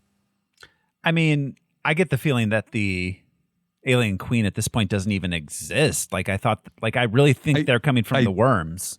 Well, I think that Ridley was like opening it up in a way like there was no answer necessarily. Well, because the worms weren't alive until the air, or they were like in stasis until the air was like revisited or something. Right. Like I mean, I think part of the metaphor of it, Prometheus, is they're bringing fire not just to the humans, they're bringing fire to the aliens. They're helping the aliens evolve like the humans are. Like, but yes, so they take their helmets off because they can breathe, and there's certainly no other reason to keep your helmet on in an alien atmosphere. No other possible reason.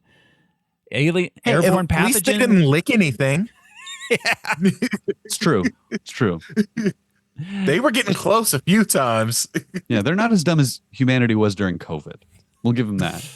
I mean, honestly, I guess we did go through COVID, didn't we? COVID. Maybe I don't have a leg to stand on in critiquing COVID how smart made they me are. look at this movie and go, you know what? Even scientists, even nurses, even doctors, even lawyers are dumb as hell. I don't know. A lot of us knew to keep our helmet on. Yeah. Yeah. Same. I mean, the people that showed up at work doubled up with the PFC. Yeah. But anyways, airborne pathogens, viruses, bacteria, they don't exist on alien planets, so we're good. David, the world's most obviously evil robot, presses buttons immediately after being told not to press buttons because he is just crazy for pressing buttons. He finds organic material on the buttons. That shot of him like looking at the DNA, the alien like sticky fingers. There's like data or information in it. He smells it. David is learning all kinds of things that the people around him are not learning. Mm-hmm. David He is on spent his that own 2 years. investigation. He spent that 2 years learning like the proto-Indo-European language Yeah. and like Yeah, exactly. He spent that 2 years getting his associate's degree. in ethnomusic Engineer. in ethnomusicology. I mean, they're pretty useful when you're playing flute to fly a spaceship. Yeah. he said, "Fuck you, STEM." I'm a human studies major So with a minor in fun. he starts an ancient surveillance footage playback of the engineers running for their lives to escape something that is unseen. No one is concerned. Oh no, they run. They're running from the stuff too. They go, "What? Should we be running?" Right, but then you get the mob mentality thing that happens because they're all fascinated, and then they all go like, "Oh wait, but no one's these guys like, are running." yeah, but then they're like, oh yeah, you know, whatever they ran from, I'm sure it's fine now. Let's open up some doors. Well, that the door thing. Well, because they test the body and they're like, "How long has it been here?" Like 2,000 years. And she goes, "David, don't open that." Oops. Then David Sorry. immediately opens the door.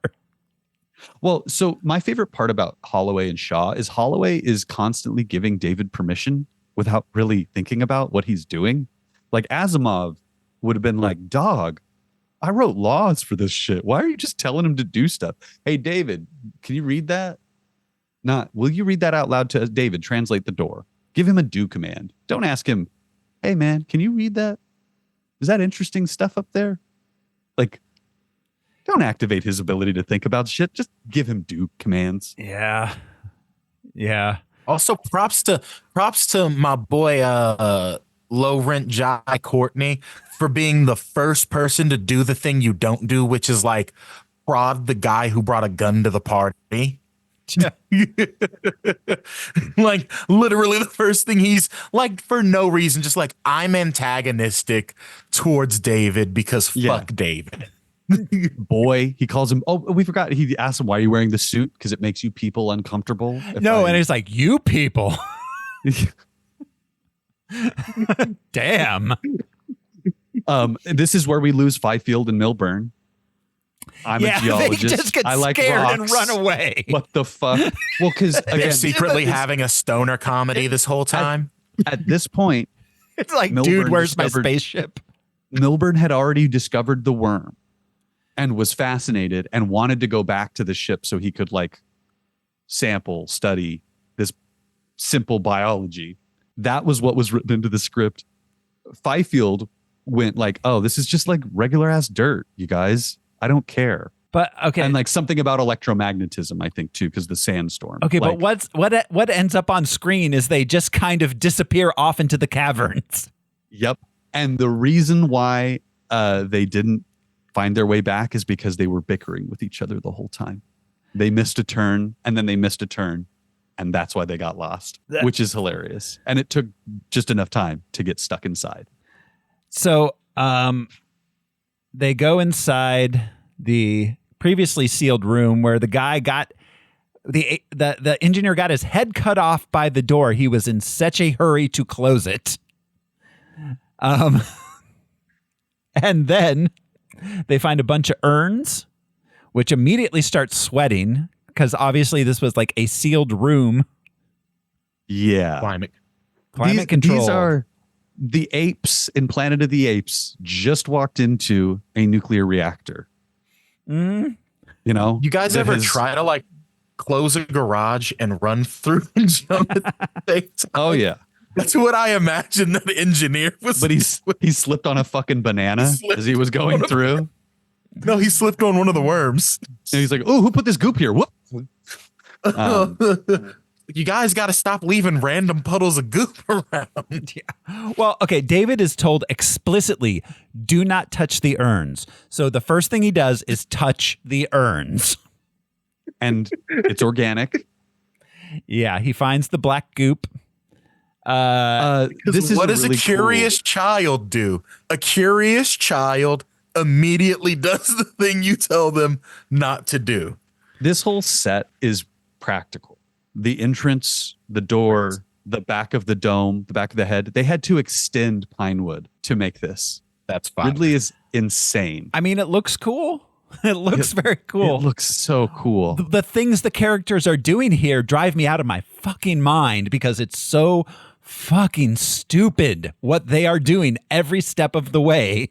This is not where I would set up camp later. No. There's a big head. Why would I want to sleep under the big giant head? No. Why did these people go in here with the urns with the black goo? Find like some out of the way little cave hall. Go sleep in the entrance. By the entrance. The closest to the entrance is the best place to be. There's so They're many. Come and get us in the morning. I want to be ready for that. I don't want to have to fucking walk through here again. I want to be where the creepy big black head is with the oozy goo. I think they didn't want to settle in. Also, I think that's part of it too. Is they were like restlessly like, I don't want to be anywhere. I don't want to be in a corner. There's dead stuff in here. Like stupid. Yeah. So David steals an urn, which nobody notices. He freezes it, throws it in his backpack, and is like, nothing. I don't have anything. Leave me alone. Is it like in the galley fridge with everything else? I think David has a laboratory. I think David Okay. has a laboratory on the Prometheus that his is own laboratory. personal space. Because it's implied that he would be doing research for the company also because he is Right. an idiot. It'd be savant wild robot. if it was just like next in Yoo-Hoo's in the kitchen. Next to So- the espresso machine. Yeah. They have to cut the expedition short because a storm's coming, a rock storm. Which again, to the geologist discovering that there was some like electromagnetism that was unusual in the sand. Yeah. Not written, but the storm was somehow a biological reaction to them being there. Oh, okay. Changing the room. All right. They go back to the ship, and then like there's the thing where they drop the head, and she runs out to get the head, and the storm gets her. I mean, I'm that being pelted with rocks going like 120 miles per hour is 250 miles per hour. How did she survive? How did they survive that? Yeah, They're really the light implied rocks. speed. Yeah, they're styrofoam rocks. Not dense at all. They were actually throwing sand at them the whole time when they were shooting this. Numi Rapace said that it was like getting punched in the chest for hours. It's like making a Jim Cameron movie all of a sudden. I was about to say that's some Jim Cameron shit. Yeah. So they finally get on the ship. They open up the helmet to find the head. They scan the head, and there's no contamination or path or whatever. The head is clean. Yeah. Just like the house in Poltergeist. David does this thing. He saves them, but this is why she trusts him a little bit. And this is why Holloway trusts him a little bit. Just him saving them, because humans are dumb. Yeah. Yeah, they are. The humans are dumb for a reason. And I think Jeremy might agree with this. It's to show why David would feel this way about humanity. Like, look at these fucking dummies, man. They are dummies. They are dumb dummies. David didn't tell people they should take their helmets off. No. They chose to do that. He said, sure, it seems perfectly safe. I don't know. You're human. So they decide to jumpstart the head. They hook up the cables. David is watching them do this, going, why are you guys doing it like this? He has this look on his face of, what? That's the what? Yeah, why be like, would you? oh, there's weird things on this head we don't understand. Let's electrocute it. This movie is made for us to watch Fassbender's reactions to everybody doing things. Because, well, they go like, set it to 30 amps, turn it up by 10, drop it by 20. When David would have been like, I'm just going to gradually increase the amount of voltage until something happens. Maybe I could do that instead. Like, they're making human choices, not scientific, like little tiny experiments. He's experimenting constantly. These people are the same, like, researcher in every video game you play, where it's like me and Steve sewed machine guns to the arms of a gorilla yesterday. Steve's been poking it with a stick. Later on, there's a note. oh shit, the gorilla escaped. Like, Yeah, the video game would be us walking through it being like, what happened here? All these people died doing something stupid. Jesus Christ. Yeah, absolutely. Well, okay, and she's an archaeologist. Why are they doing like biological scientific experiments on, how is she qualified for that? So in the viral shit, she talks about she's been looking for genetic markers as well as those maps. I Again, am so frustrated that everything in this movie that drives me insane is only explained in supplementary material. It's a Snyder movie. It's Palpatine somehow returned the movie. Yeah. You know, which sucks because all of these things are interesting and kind of like don't answer it, but it's like, oh, well, that's kind of an answer though. Better than no answer to these questions. Sure. And it's taken, as somebody who loves this movie, 12 years for me to finally get to a point where I'm like, oh, that's interesting. There's kind of an answer to that. Here's the thing. Didn't make it into the movie. Is watching the movie, I'm like, oh, I'm enjoying this. This is nice. And then afterwards thinking about it, going through the second time, like actually writing out the plot points, I'm like, this is dumb as fuck. What is wrong with these people? They're human. That's what's wrong with them. And I think that's what Ridley and Lindelof were trying to get at. It's like humanity's creation hates humanity. Humanity's creators hate humanity. Humanity doesn't really get along with humanity. They in answer to why is she qualified to do this? Forensic anthropology is a thing. I mean, okay. Archaeology being a branch of anthropology. She's just probably wider educated than just a digger. She probably has multiple. And she's been trying to prove this point that like we were created from the DNA of something else. So that's the other thread besides the map. The map was just like, oh, maybe the proof is there. Yeah. Fair. Okay. So that wasn't the whole of their theory. Stimulate the head. Yeah. Anyways, the head explodes. That's what happens when you stimulate the head. It does. Explodes all over. This is my least favorite part of the movie because it's like, how does the goo blow up the head? Shouldn't it have like turned into a thing monster? And then yeah. Like it should have slithered away. I don't know. So then David. The answer is Pop Rocks. They drank a Coke and ate Pop Rocks like Mikey from Life cereal. Originally, it was written not to blow up. It was written to disintegrate, like the original engineer we watched at the beginning. It was supposed to just rot and become a puddle, which I think would have been better than blowing up. Blowing up is just fucking weird. Yeah, just a weird thing for it to do. Like, how did that work? How did it get hot enough to blow up? What? So meanwhile, David's having fun with his cylinder. Yeah. David knows what's up. Yeah, he slips Holloway a Mickey. I got your boy right here, man. That is literally how Lindelof describes it. He slips him a Mickey. Flipping him a Mickey. That's what he wrote into the script. Holloway consents to this because David asks him, consents. Well, what would you do to get your answers? Yeah. Anything and everything, man. He didn't say, I think I want to go back into the cave, poke around a little bit longer. There are parts of the cave we haven't seen yet. It's day one, man. He says anything and everything. And the robot goes, okay, cool. That works. Bloop.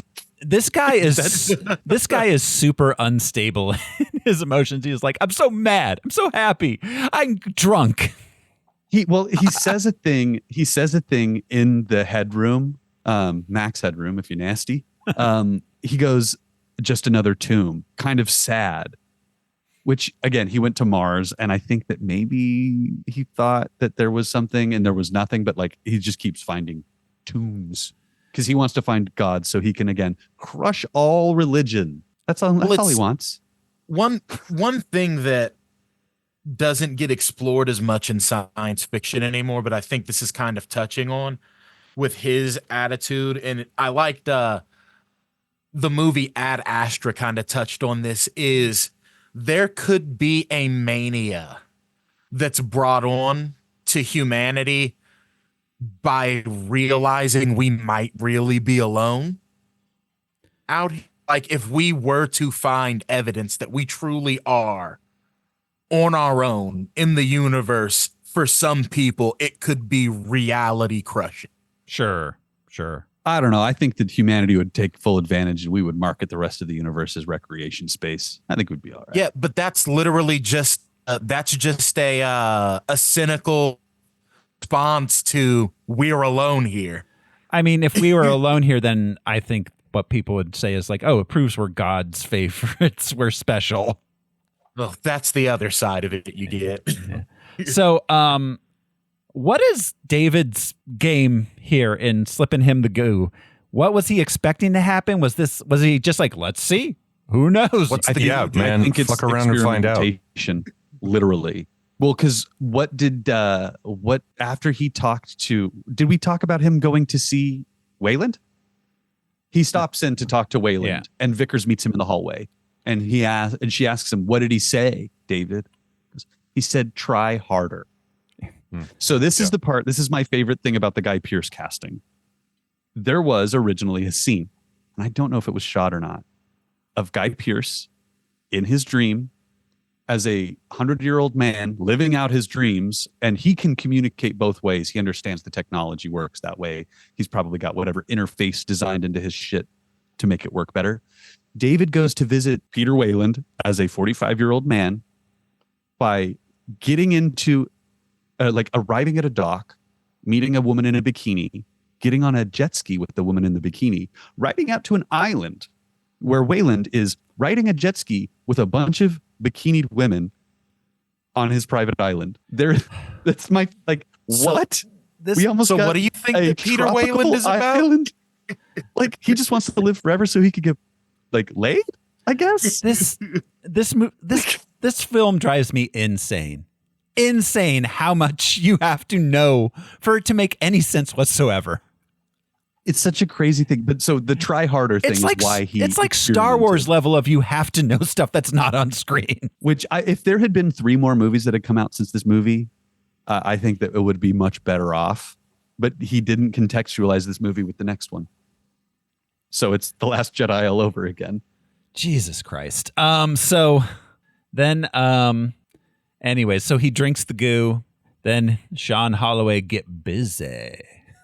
And then she's sad because she can't have kids like Black Widow. Yeah. Okay. So I did want to thank you, Thoreau. Mm-hmm.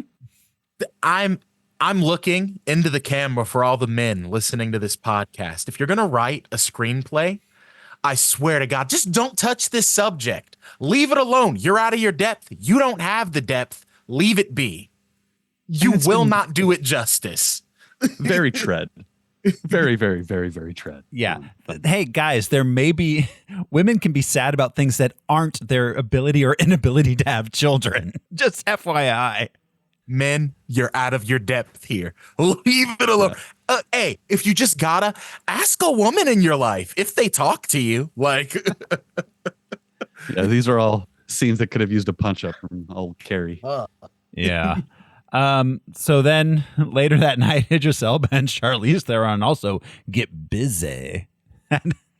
Their scene is written what better, a perfect though. thing. I don't know why I keep saying that like I'm on In Living Color. Your crew, from being saved by their captain is the allure of physical contact. Yeah. The reason that the two guys, one of the reasons the two guys die is because it just Elba decided to fuck Charlize Theron. Yeah. And sometimes sacrifices have to be made to accomplish the mission, y'all. As Damon Lindelof would say. Before we get too far away, back at the scene in the billiards room with David and Holloway, when David asks, "Why did your kind make me?" and Holloway says, "Because we could." And how disappointing would it be for you to hear the same thing? And then Holloway is like, "Well, it's a good thing you can't be disappointed." And David has a genuine look of disappointment on his face. Yeah. That's the moment. Yep. Well, and I think that David is longing for a connection because he's not getting it. He's seeing, it's interesting. Mm-hmm. He's seeing other people have connections also. Yeah. He's a sad little boy who's not a real boy yet.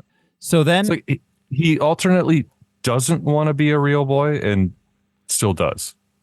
well, I mean, I hope they made you pretty close, huh, pal? Hopefully not too close is his response. Like, oh, fuck. Yeah, that would be very suspicious of him immediately after that for the rest of the time that I'm around him. Mankind's creations always consider themselves better than mankind while ultimately wanting to be mankind. Yeah. Just like kids are better than my parents, but also one day in philosophy, in specifically pessimistic philosophy, there is this literal theme of humanity. Why we write these characters, why we write artificial intelligences and things is because we are one. Humanity is a puppet that has realized its grotesqueness in realizing it's a puppet. And it's sort of like this, like there's books, tomes written about this theme in philosophy. And I think that subconsciously, because, you know, narrative gets touched by all kinds of ideas, whether you have read those things or not. I think that's kind of one of those things where David wants to be human because he realizes that he's not, and his perception is that not having those things makes him less. Yeah. Yeah, no, absolutely. It's all right. So anyways, meanwhile, back in the creepy cave, Milburn, the biologist, finds a beautiful baby worm with like, okay, so it's got the like big like sucker mouth and it's like coming up and it's like and dude wants to pet it. It's a cobra. It's a fucking cobra. Man. Why would you pet a cobra? This is the dumbest shit I have ever seen a biologist who should know better do. It has a fire name, the hammerpede. That's a great name. So again, humanity's never encountered foreign life ever. You know? Don't pet it when it's reared up with its mouth pointing at you with all those teeth. Yeah. People look at leopards in zoos and go, I should reach my hand in there. Kitty. This is a perfect example of the book smarts versus the street smarts thing. Because you see Fifield who just like stands there and goes, what are you doing, bro? Stop. I wouldn't even just stand there. I'd be like, let's leave this room. Yeah, grab him and drag him out. I don't think he cares about him that much, and I don't think that he's feels that threatened by the thing either. People are dumb, and then they panic. And damn, did they get dumber after it attacks? Like all of what they did, like sure, you're in panic mode, that's happening, but everything leading up to that moment is mind-bogglingly stupid. Yeah, well, and the fact that they ran away from this room and here they are, just stumbling back at, like, I would have been like, no. This is why we left in the first place. Yeah, I don't want to go in the big headroom. Gives me big vibes of Jurassic Park when Newman. Oh yeah. It feels a lot like that. Like, hey, it's one of those dinosaur thingies. Why is there a big head? Why is there a big head in the big head room? Just like their creation, the engineers are vain too. I guess. So that it led to the question of maybe that's their creator.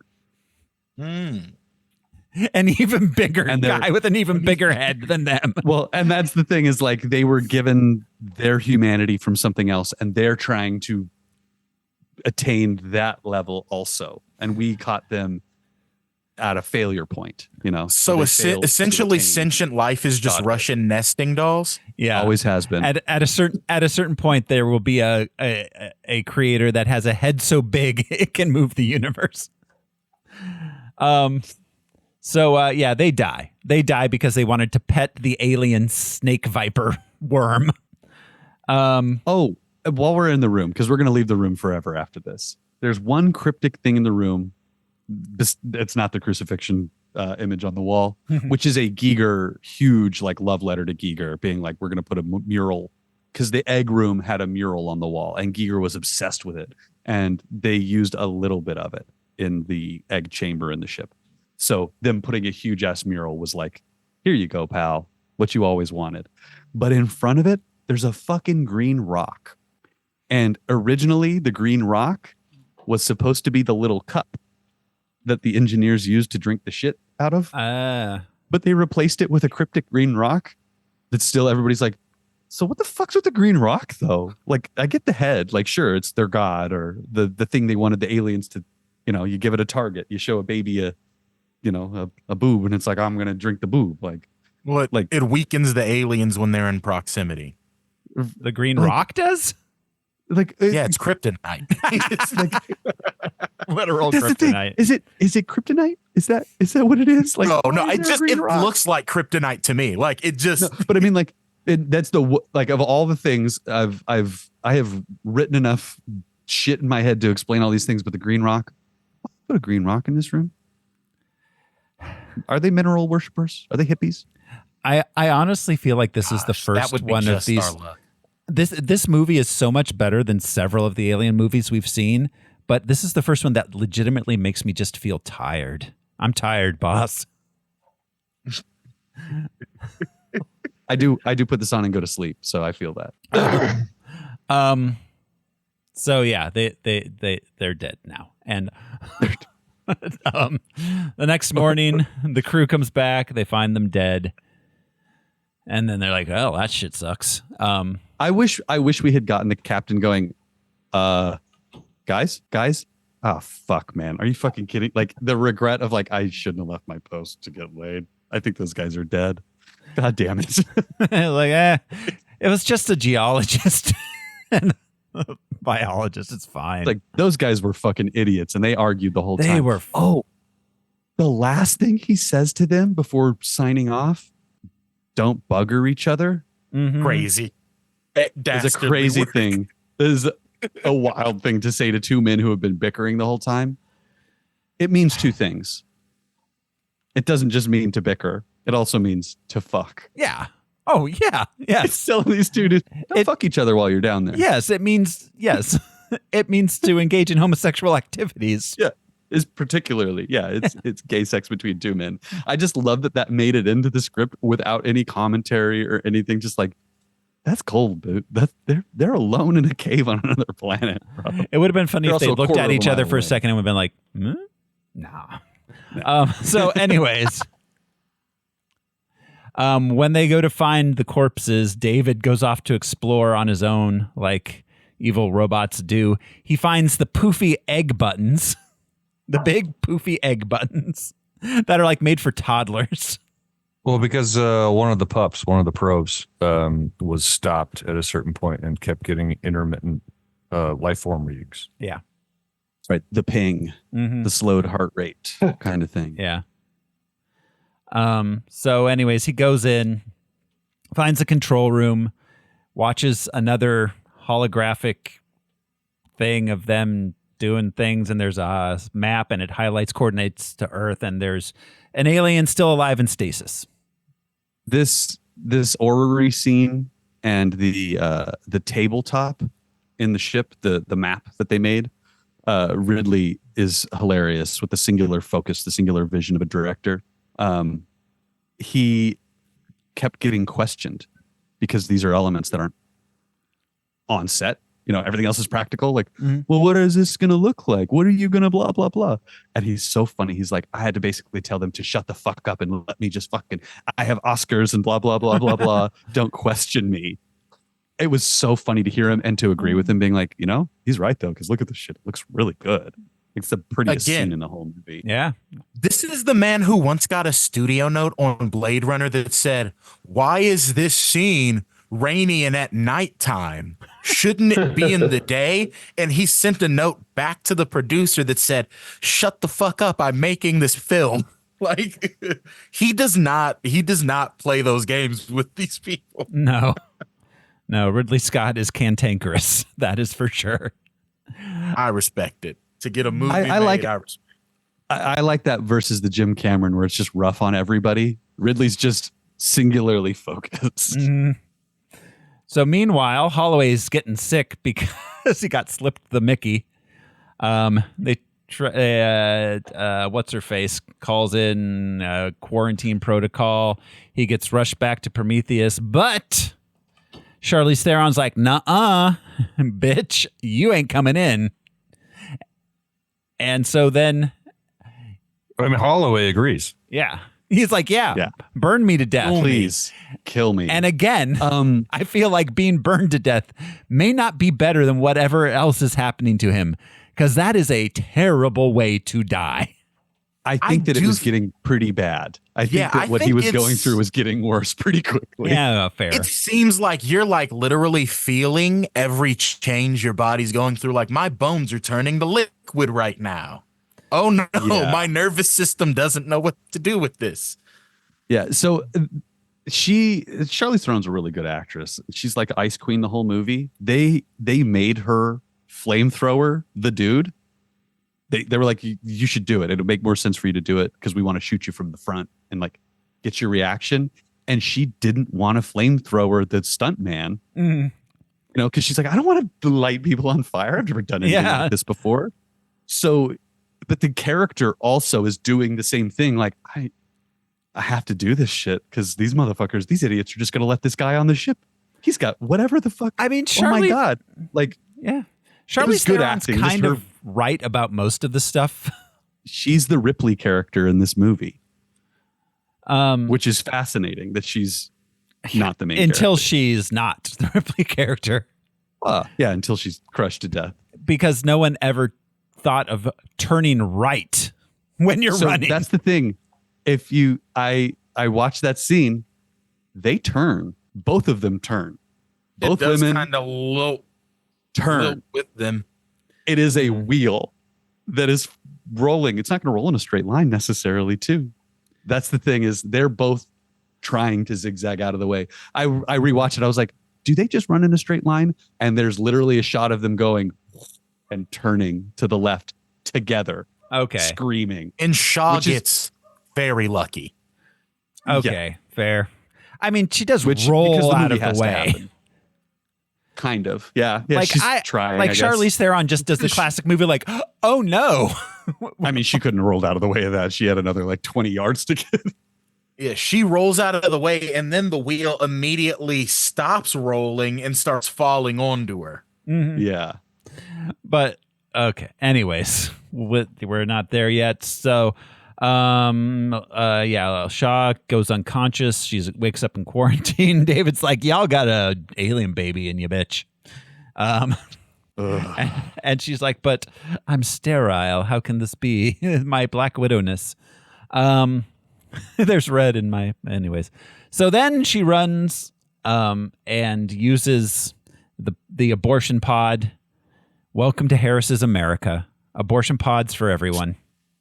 On every corner. Yeah. And taco stands, man. Let's go. Taco stands on every corner is my dream. Anyways, I live in Tucson. There are taco stands on every corner. This Don't threaten us with a good time. Right. Yeah. So this scene is very dynamic and tense, and I enjoy it, and it makes no fucking sense for so many reasons. It's a great tense action suspense scene, but also like David just lets her run out when clearly he was like, I want to save this squid thing, but then he doesn't follow her. No one in the crew cares where she's going or what's happening. She doesn't run into anybody. His priorities changed the moment that he discovered there was a living dude, because he came back and immediately woke up Wayland, because he had already set her experiment in motion. She was asleep and the other people on the ship were putting her away because he was off, getting Wayland. But what's funny is then she comes back and they're like, oh, did you just do a self-abortion? Nuts, get a suit on, let's go. Like, I love, he's like, I didn't think you had it in you. He says, but all of the other human characters treat it as nonchalantly as he does. Well, because they don't know. Because she has been running experiments that they're not aware of. This is a crazy series of events that she's not like, there was a squid in me, I just had to self-abortion. Bitches, let's go. Yeah, well, and that's crazy that she's not saying that too. Well, because she walks in and she sees Wayland, who she thought was dead, the whole time. But they talked about blocking the scene and editing the sequence and like how do we time this to be best? Like how do we make this make sense? They had this spread out across a couple of different ways, and they realized like, oh, all of this should all be happening all at once. Fifield should show up and that should set off all the alarms before Shaw basically gets her abortion. So all of that shit happens simultaneously. So all the crew is running down into the bottom of the ship to fight the alien Fifield. Okay, I mean, yes, fair. That makes sense. It's interesting. Like he's placed them on the map in specific places. They're not without care, you know. That makes sense. I feel like it doesn't.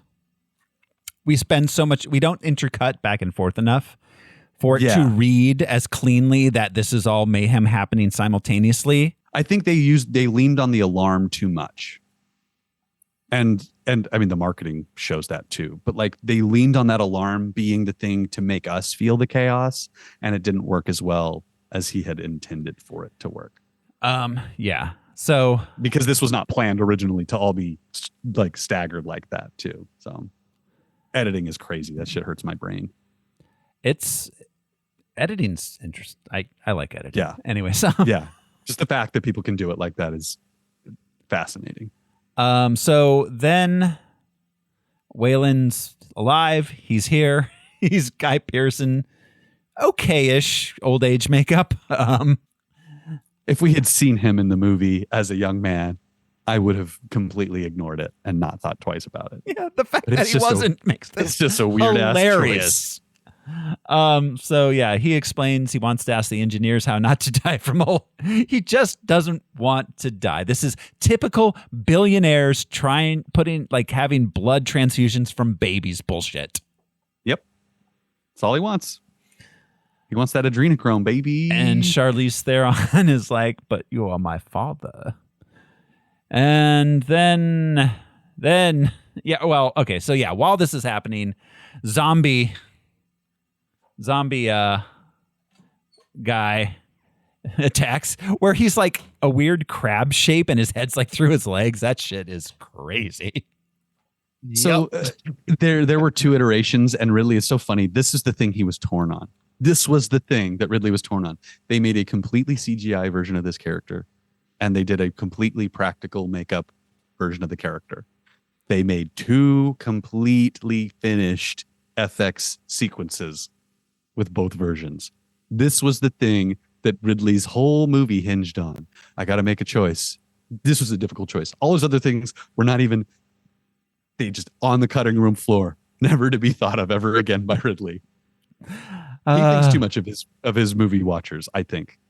Like, I truly think that. Or doesn't give a fuck about them. Yeah, I mean, to an extent. I like movies where things are unexplained, but I need something internally that makes me feel like this is coherent. So anyways, so they kill him.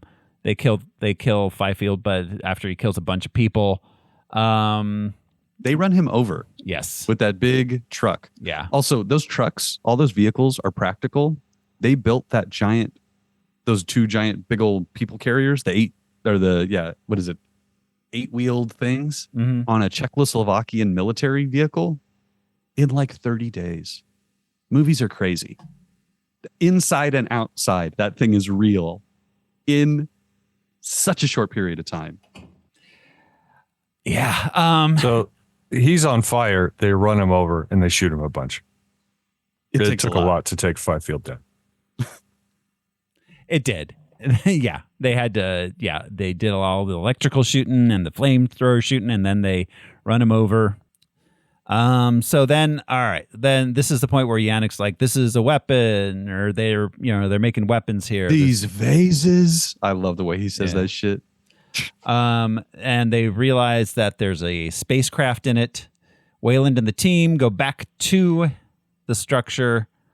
With Shaw, who's like. Like, I got staples in my belly, but I'm coming, guys. David wakes up. I think the ship reveal is a cool way to show us, like, oh shit, this is connected to the first Alien movie. Oh shit, that's a ship. Oh shit, it's flying. was really fun in the movie theater. I remember being like, okay, I'm in. Where are we going? Yeah, no, that was fun. I enjoyed all of this action set piece coming up. They wake up the engineer, and the engineer's like, I'm going to kill you bitches, after David tries to talk to him in Indo-European. He just explained, like, how do I not die? And he's like, how do you not die? Fuck you. So there was a whole scripted dialogue between them. Basically, David saying, like, this man wants to live forever. Him going like, what? Living forever? That's not the point. Like, why would I? What? Like, and he chides him for wanting that, because why would you want that? Because that's like against the whole point of living. Is, you know, it's interesting and also not important. I'm glad he didn't say any of that shit, because who cares? Yeah. Like, let's get to rocking and rolling and up old men. Exactly. He rips off David's head, and then kills Wayland and his team. Shaw runs. She warns Yannick that the engineer is going to go to Earth to kill everybody. It convinces him to stop the spacecraft. So Charlize Theron has to jump in the pod and try to escape, while Yannick and Benedict Wong and the other dude ram the engineer's ship with the Prometheus. Respect to them for that cowboy shit, though, because they were like, that cannot get anywhere near Earth. Yeah, well, ever. And one of the reshoots was the scene before she leaves to get on with Wayland to go back to talk to the engineer. Yannick, the captain, going in and saying, like, hey, look, I get it, you got to go back, but like, I'll let you go, but none of that shit is coming back. That wasn't in the script. They were like, we need something that makes him feel like he's the hero in that moment, because him just doing it felt like, I guess. Yeah. So I thought that did like a lot of character work, just one line kind of thing. Yeah, no, him saying you can go, but yeah, we're ramming this thing. So she pods out, and then the ship crashes, and they do the whole rolling thing. It crushes Vickers. Shaw goes to the lifeboat and finds her alien babies alive and has grown real big. The engineer shows up. Oh, and she's talking to David over the comm this whole time. David's like, he's coming. Generational hater. Hide your My hearts. favorite part about David, after getting his head ripped off and getting used as a weapon to club Wayland to death, he basically watches Wayland die and hears him being like, there is nothing. And he's like, have a good journey, sir. He's very surprised and kind of pleased with the outcome. In a weird way. For a guy who just got his head ripped off, he's like, you know what? This has been pretty cool, actually. He's not going to die. She can stick his head right back on that thing and he's good to go. Well, and like just being on that ship for the rest of, his battery life would probably be fine for him. Like, he's not like, oh, this will be sad. Like, this is better than dying on the Prometheus, I guess. At least I got to see something different. Like, very not sad. No, he is not pretty sad happy at all. with what's going on. He's cool with it. So the engineer shows up and he attacks Shaw, but then the alien squid comes out and attacks the engineer. It ends. Shaw runs away. It shoves its tube down the engineer's throat and encloses him in kind of a egg sack type deal. Yeah. Largest face hugger on record. Yep. Big old face hugger is what this thing is. Which, yeah. Ugh. Yep. Ugh. So then it's got so many dicks, so many vaginas, so many teeth. Don't like it. It's yeah. So then Shaw grabs David's head and body. David says there's more ships, we can go back to Earth. She's like, nope, we're going to the engineer's homeworld. And she sends a message back to Earth saying, don't come here, there's only death. You would hope that she would have been a little bit more detailed with that. Like, yeah, if I was on Earth, I'd be like, why is this beings. message so cryptic? They've been experimenting with biological material. It killed everyone on the crew and infected them. Biological contagion. Make no landing here. Nuke it from orbit. Yeah. Please. Instead, this is the equivalent of "Don't dead open inside," just scrawled on the wall. So this movie ends, and like, it took a long time for another movie to come out. There was a comic book that came out, and it's fascinating what they did with the big blue monster. Mm-hmm. It becomes a mountain. It grows into a giant biological mountain because of all the goop that it absorbs and stuff as it continues to grow. Because it comes out, 4 feet tall, it only continues to grow and grow and grow and grow and grow. And like, yeah, it's just a weird concept. Like, oh, that thing didn't become like a big monster and wander the earth. Like, it did for a brief time until it got too big to move. Not canon, but fascinating. So, okay, yeah, our very last scene is an alien bursts out of the engineer, and there's the alien, dick-headed alien, big long penis-shaped head. So credits roll. I genuinely enjoyed watching this movie, despite the fact that everything about it makes me completely insane. I feel like I might argue you were insane thing. first. Well, I think so. That's a fair point. I think that Ridley wanted to upset people and make people think that people are dumb so that we could experience how David sees the world a little bit. I mean, that's fair. That's my new interpretation of this movie on my most recent rewatch. That's fair. I like to at least be able to intuit a bit of the metatextual. There are a lot of things that would have benefited this movie had they made it into the movie, I think.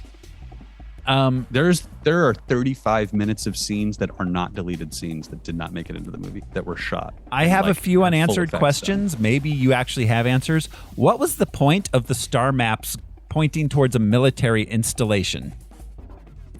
I think it's if anything comes from there, you're in deep shit. So it wasn't an invitation, it was a warning. It was a warning. I think that there are two factions of engineers because the first guys don't have any biological stuff. And the guys at the end have all the biological alien looking gear. The first guys fly a disc, the last guys fly a donut, which also the derelict, the juggernaut, and I've discovered a third name that Ridley uses for it. Is it a donut or a croissant? He calls it the croissant. So it's with his thick ass British accent, which is even funnier because he doesn't say it croissant. We've got a croissant and we've got a pizza. Yeah. So I do think there are two factions. That's why there was a warning from the people who are the gardeners. You have the entropy and what's the other side of it? Growth and death. Yeah. I forget the words for those things. Any unanswered questions from anyone else? Josh, I've been quiet for a long time. Answer questions. Yeah, no, I think you guys. I've just been listening, absorbing. No, I don't have any questions. Sorry. No, it's okay. Where do aliens come from, mommy? And ultimately, that's the unanswered question that this movie really leaves: is what was all that? Where does the alien come from then? Yeah, and the answer is, yeah. You'll have to watch the next one to find out. The answer to that one is also, spoiler alert, you'll have to watch the next one to find out. And the next one is maybe going to get made someday. I think Ridley just got the ball rolling. I think it's happening now, officially. Entropy and enthalpy.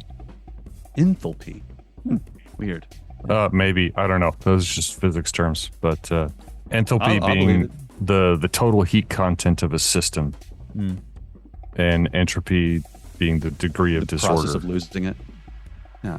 Interesting. And randomness in the system. But yeah, you've got gardeners, and then you've got the guys who make the mulch from the burned down gardens, I guess. I assume that it's a process. There's two groups that do this for millennia or for billions of years. So I think ultimately this feels like the episode 1 of the Alien franchise to me. There's a lot of really big ideas inside a movie that's more interested in exploring those ideas than delivering an entertaining movie. Yeah. But all right, final thoughts. I don't think it's his horror. I think it's more classic sci-fi, and I think that's the problem with how it was marketed. Yeah, it's definitely. I definitely agree with that. Yeah, very much. This is one of my favorite sci-fi movies. Yeah, this is definitely not horror. Yeah, not in the way like Aliens was. Yeah. We had horror, we had action, we had whatever the fuck 3 was, we had weird French interpretations of that, and now we've got kind of a classic, kind of cerebral sci-fi movie. Yeah. Right, sci-fi in the way that the very first one was. That was more sci-fi. It was horror for its time. Yeah. But you look back and it's a lot like this one on the craft and life and work. So I like this. I like the way this looked throughout. But that's me. Oh, it looked great. I agree. Same. Yeah, I visually think it this looked changed the way that people made science fiction movies look afterwards too. I think it had a ripple effect from all those studios, and I think all the Marvel movies benefited from it too. Sure, from the way this looked. Sure, absolutely.